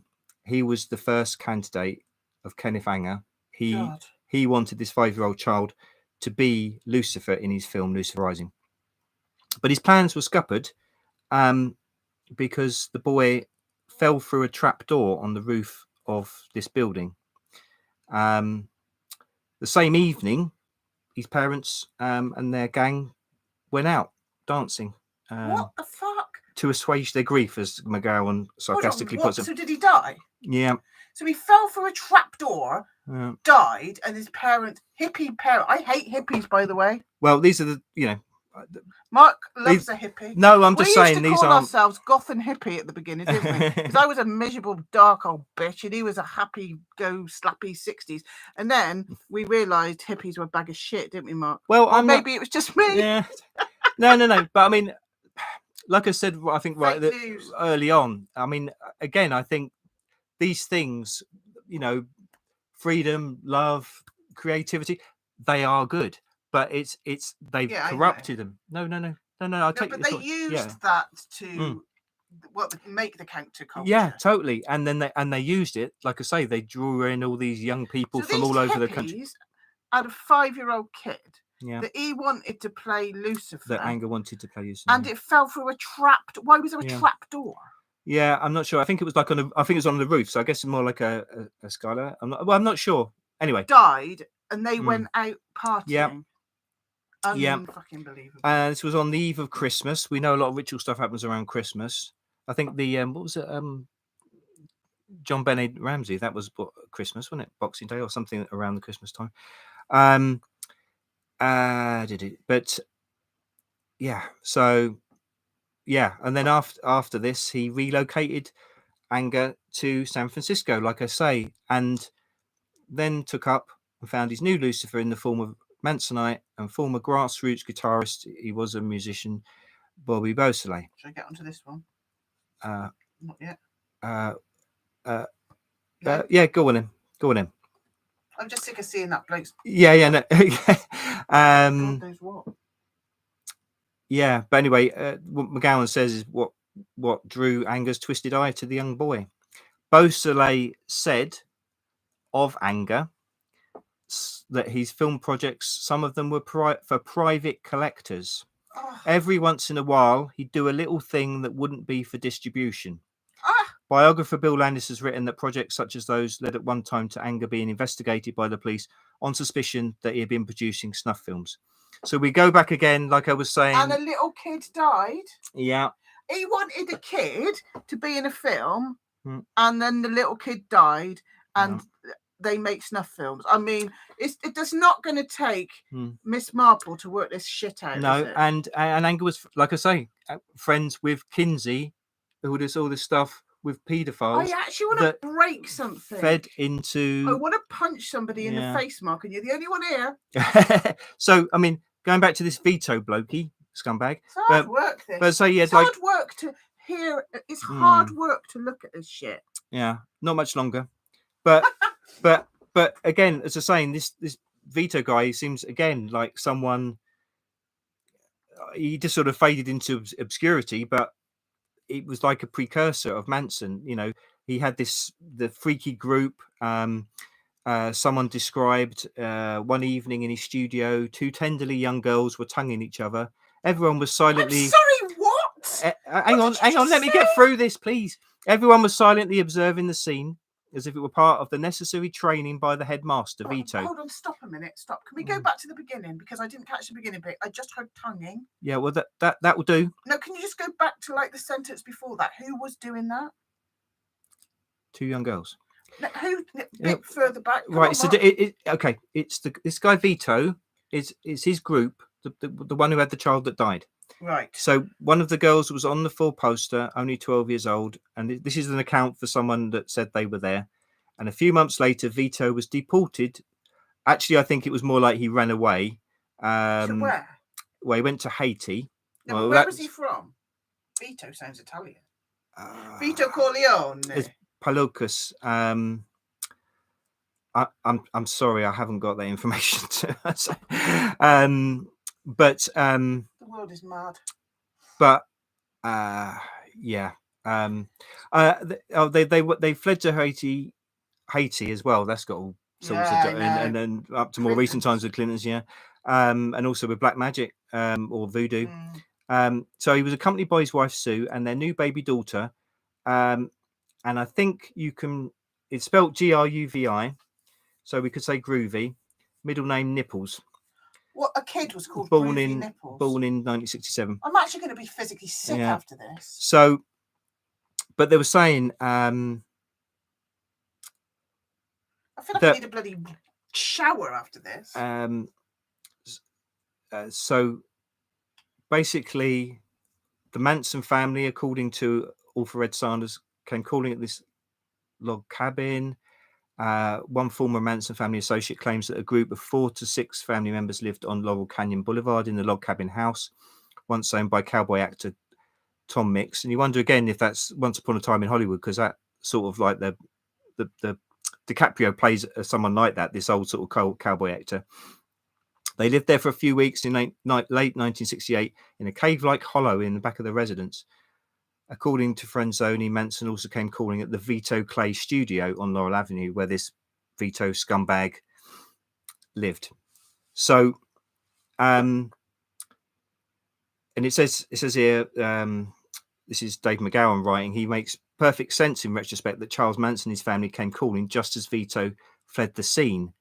That a Mansonite replaced a freak child as the embodiment of Lucifer. For the truth, you see, is that in many significant ways, Charles Manson was little more than a younger version of Vito Palocus. Consider, if you will, all of the following Manson-esque qualities that Palocus and to some extent Franson seemed to share. Vito considered himself to be a gifted artist and poet, as did Manson. Vito, according to Miles, was something of a guru. And obviously Manson was as well to his followers, surrounding himself with a flock of very young, often underage women, as Manson did. Vito was considerably older than his followers, and so too was Charlie. When Vito addressed his flock, they listened with rapt attention, as though they were being delivered the word of God, as was true with Manson as well. Carl Frenzoni was known to wear a black cape and referred to himself as Captain Fuck. We're after the watershed. Well, Manson was also partial to black capes. Like the fucking watershed. Yeah. Well, Manson was also partial to black capes. Now, this is a bit of a weird aside, and would at times declare himself to be the god of fuck. Vito is said to the god of fuck. Yeah. Well, I thought that was you, Mark. Bloody hell! It's all happening tonight, isn't it? Bloody hell! Vito's flock adopted nicknames to aid in the depersonalization process, as did Charlie's. Vito's troupe included a Beverly Hills hair stylist named Sheldon Jamin, while Charlie's included a Beverly Hills hairpiece stylist named Charles Watson. Vito believed in introducing children to sexuality at a very young age. So then we go to the sort of Crowley type things again. While in the Manson family, as Sanders noted, infant sexuality was encouraged. And we go back to Kinsey. And that's now part of a professional, in inverted commas, thing that's around the world, and we've seen how it goes with the how they're really going to the ultimate, which you'll push back against, of course, about it's minor attracted persons. Yeah. Minor attracted persons' lives matter too. And of course, again, you know, this is all around Hollywood and all the things that have come out in Hollywood. So when that sort of academic I mentioned earlier was saying, oh yeah, it was after the Manson murders, then Hollywood got darker in the films they presented. I think it was already getting dark before that, under the surface, and this was just, now it just exploded out on the images on screen more. Vito apparently liked to stage live sex shows for his followers involving underage participants, which was also a speciality of Charles Manson. And finally, Vito encouraged his followers to drug themselves while he himself largely abstained, thus enabling him to maintain control. And Manson did the same. So again, whether this Vito guy was an earlier What's his person. name? Let's look him up. Let's do it. We're doing it live. We're doing live. What's his name? Vito what?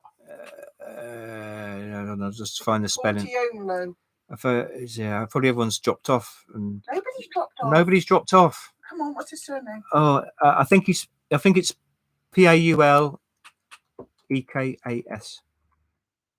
Was it Paul Ekas? I think he ended up coming back to America and just being like somewhere, not Carmel, but somewhere like that, some little place. Christ. Is that him? I don't know, to be honest. Vito Paulekas doing the hippie freak African dance.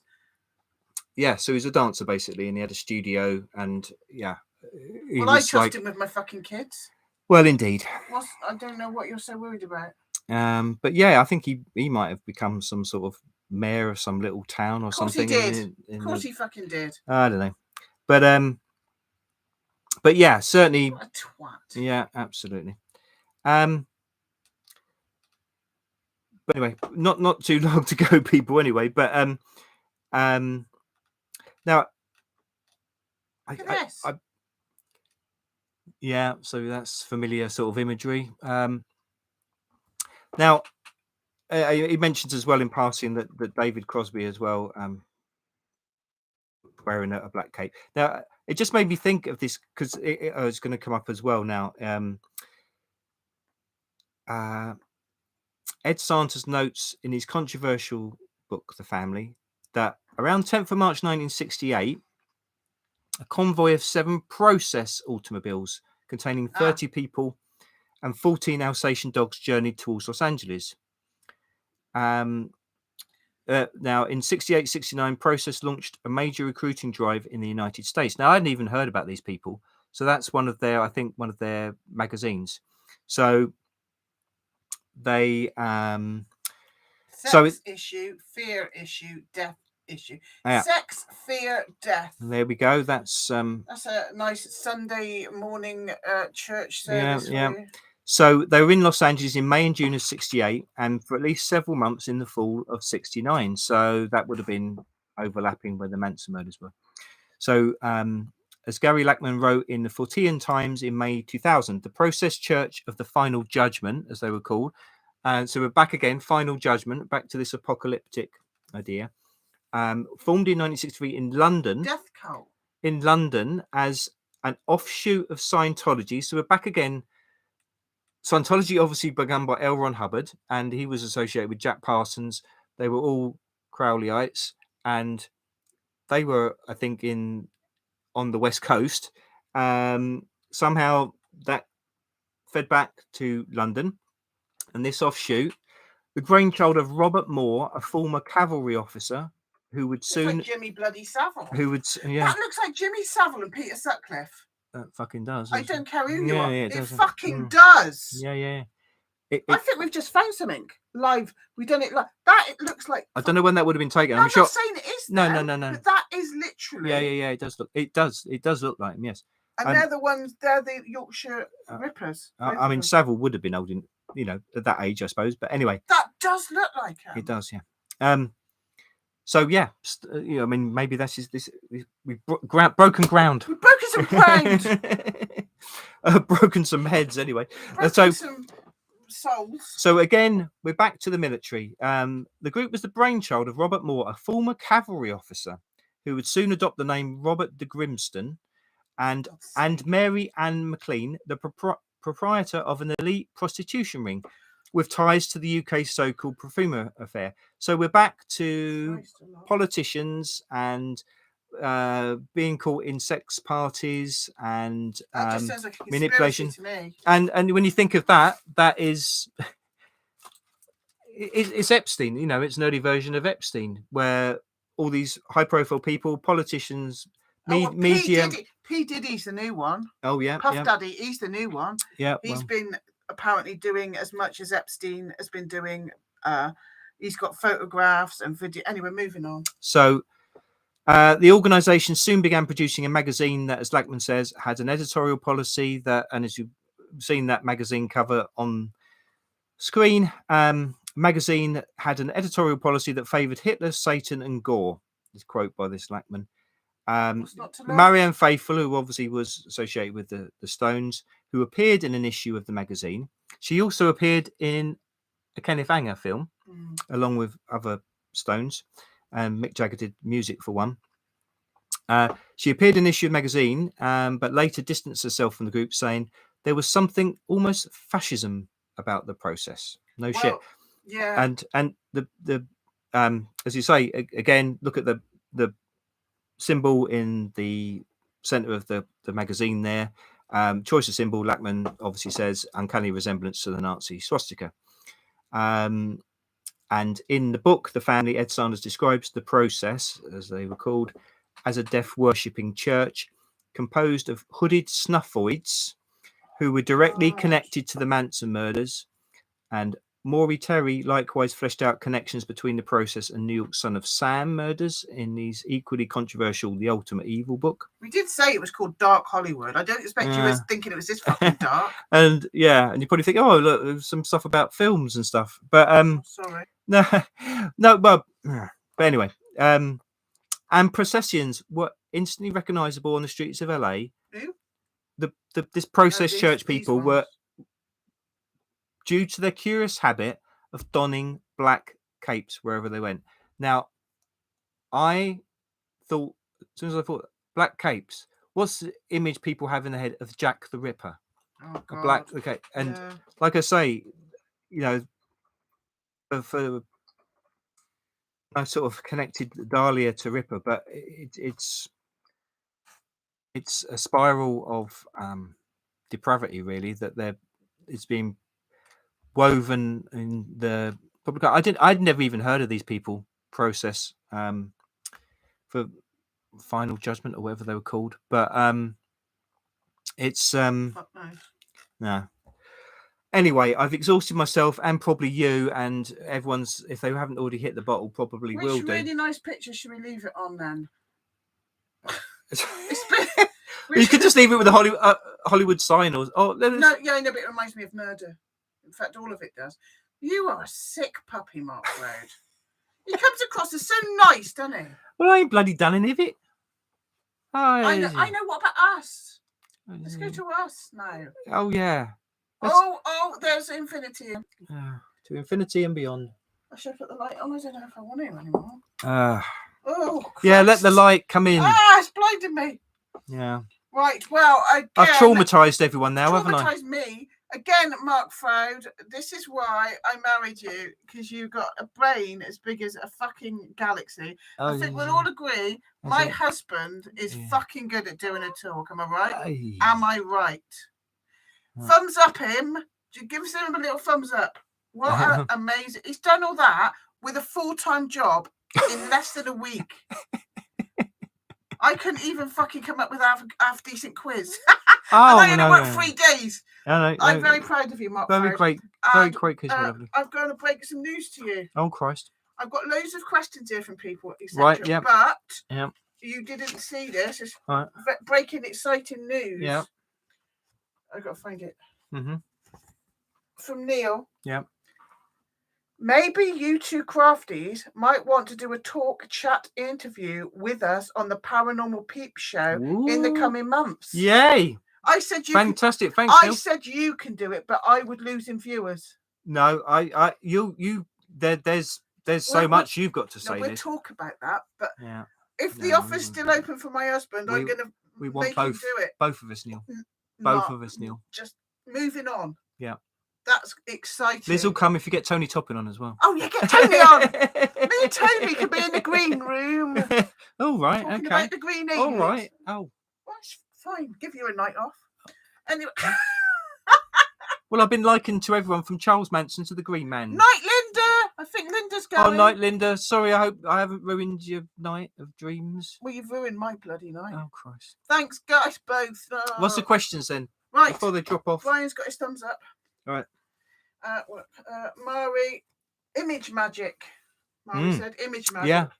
Green tea TV programs. Yeah. We know about that. Absolutely. Ben, there's a moon landing documentary called Smoke and Mirrors. Ah, all right. Mari, Watergate was an internal coup within alphabet agencies. I can't even read my fucking writing here. Right. Mari, Hell's Angels are ex-military. Oh, well, interesting. Something you should look into. Mari, Jimmy Wales is a fraud. I don't know who that is. Do you know who that is? You probably do if you delve deep enough. But well, that's Wikipedia man, is it? I think that's Wikipedia man, isn't it, Mari? Yeah. I think he's supposed to, you know, probably in the way that Zuckerberg's supposed to have started Facebook, whether he was or not. But yeah, I think he's the face. Yeah. I was thinking of James Whale for a minute. It's probably the Tony Topping connection. Oh, nobody loved Andy. Yeah. Ben, I'll turn it around my side a bit. Yeah, Ego Shredder's saying Wiki founder. Yeah. Oh, yeah, and Mari. Yeah.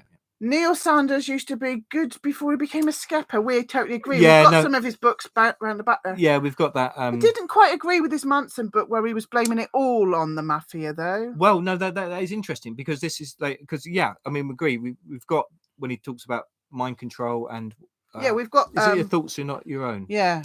Yeah, brilliant. And obviously Ben will know. Ben has met him and talked with him, and yeah, we listened to him and thought he was brilliant on Richie Allen and Richard D. Hall. But now he's turned, as you say. I mean, not just Skepper. He's obviously, he's knife in the back of like Richard D. Hall on the BBC.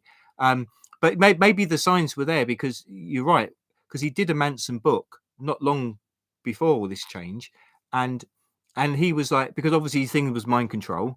So you assume he's going to go into, like we talked about, all these connections. Well, no, he stuck to it's only about he owed money or something. He very definitively said no. It's got nothing to do with there wasn't any of that. Just a mafia connection. It was mafia, and of course the mafia are connected, but it wasn't just that. No, there's so much other.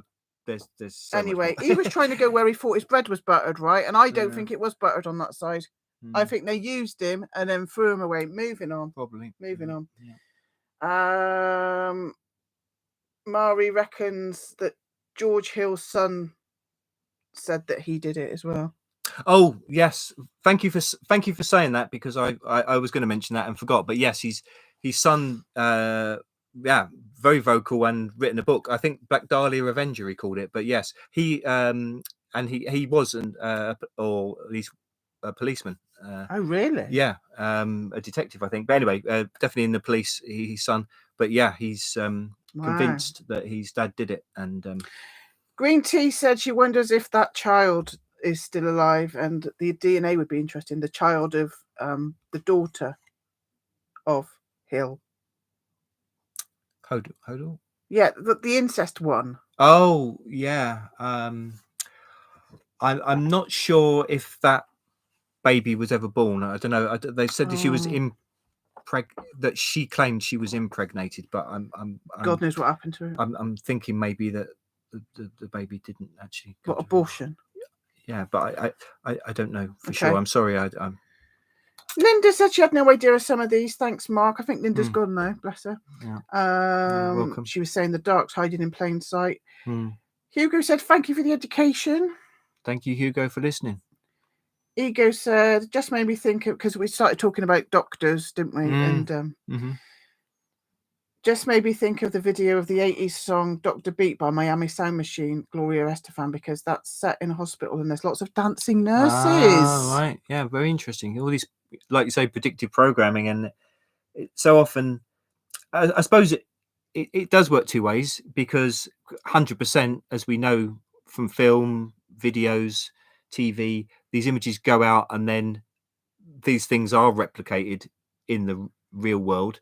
But obviously the other way around as well. There's all these vicious things that they actually do in the real world, then become portrayed on the screen. So I guess it's it works both ways, but it's all just this cycle of just depravity, really. But and then the next comment was Neil's invitation, but I'm going to let you and Neil have a chat about that. I don't know if Neil's still here, but we could well, yeah, or maybe we can contact and yeah.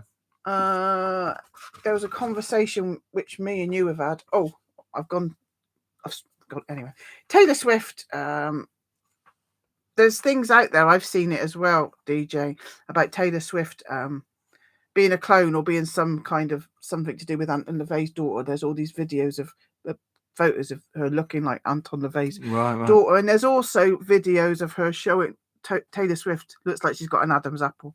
But you can't trust any pictures these days, can you? Because people can just do that, unfortunately. No, so just that anger was maybe best known in popular circles for these salacious Hollywood Babylon books with all these stories and stuff. And I don't know if it was the first one or a sequel that he did, had things like graphic images of is it Jane Mansfield or but anyway, sorry, the first anyway, you did a bit, DJ proliferation of psychedelic drugs to do with Manson. Green tea, Clockwork Orange, MK Ultra. Mari talked about that documentary Out of Darkness in 2020. Was that about the children out of the shadows? Oh yeah. I mean, again, I didn't really have time to. I've wrote on my blog, the Lost Child blogspot.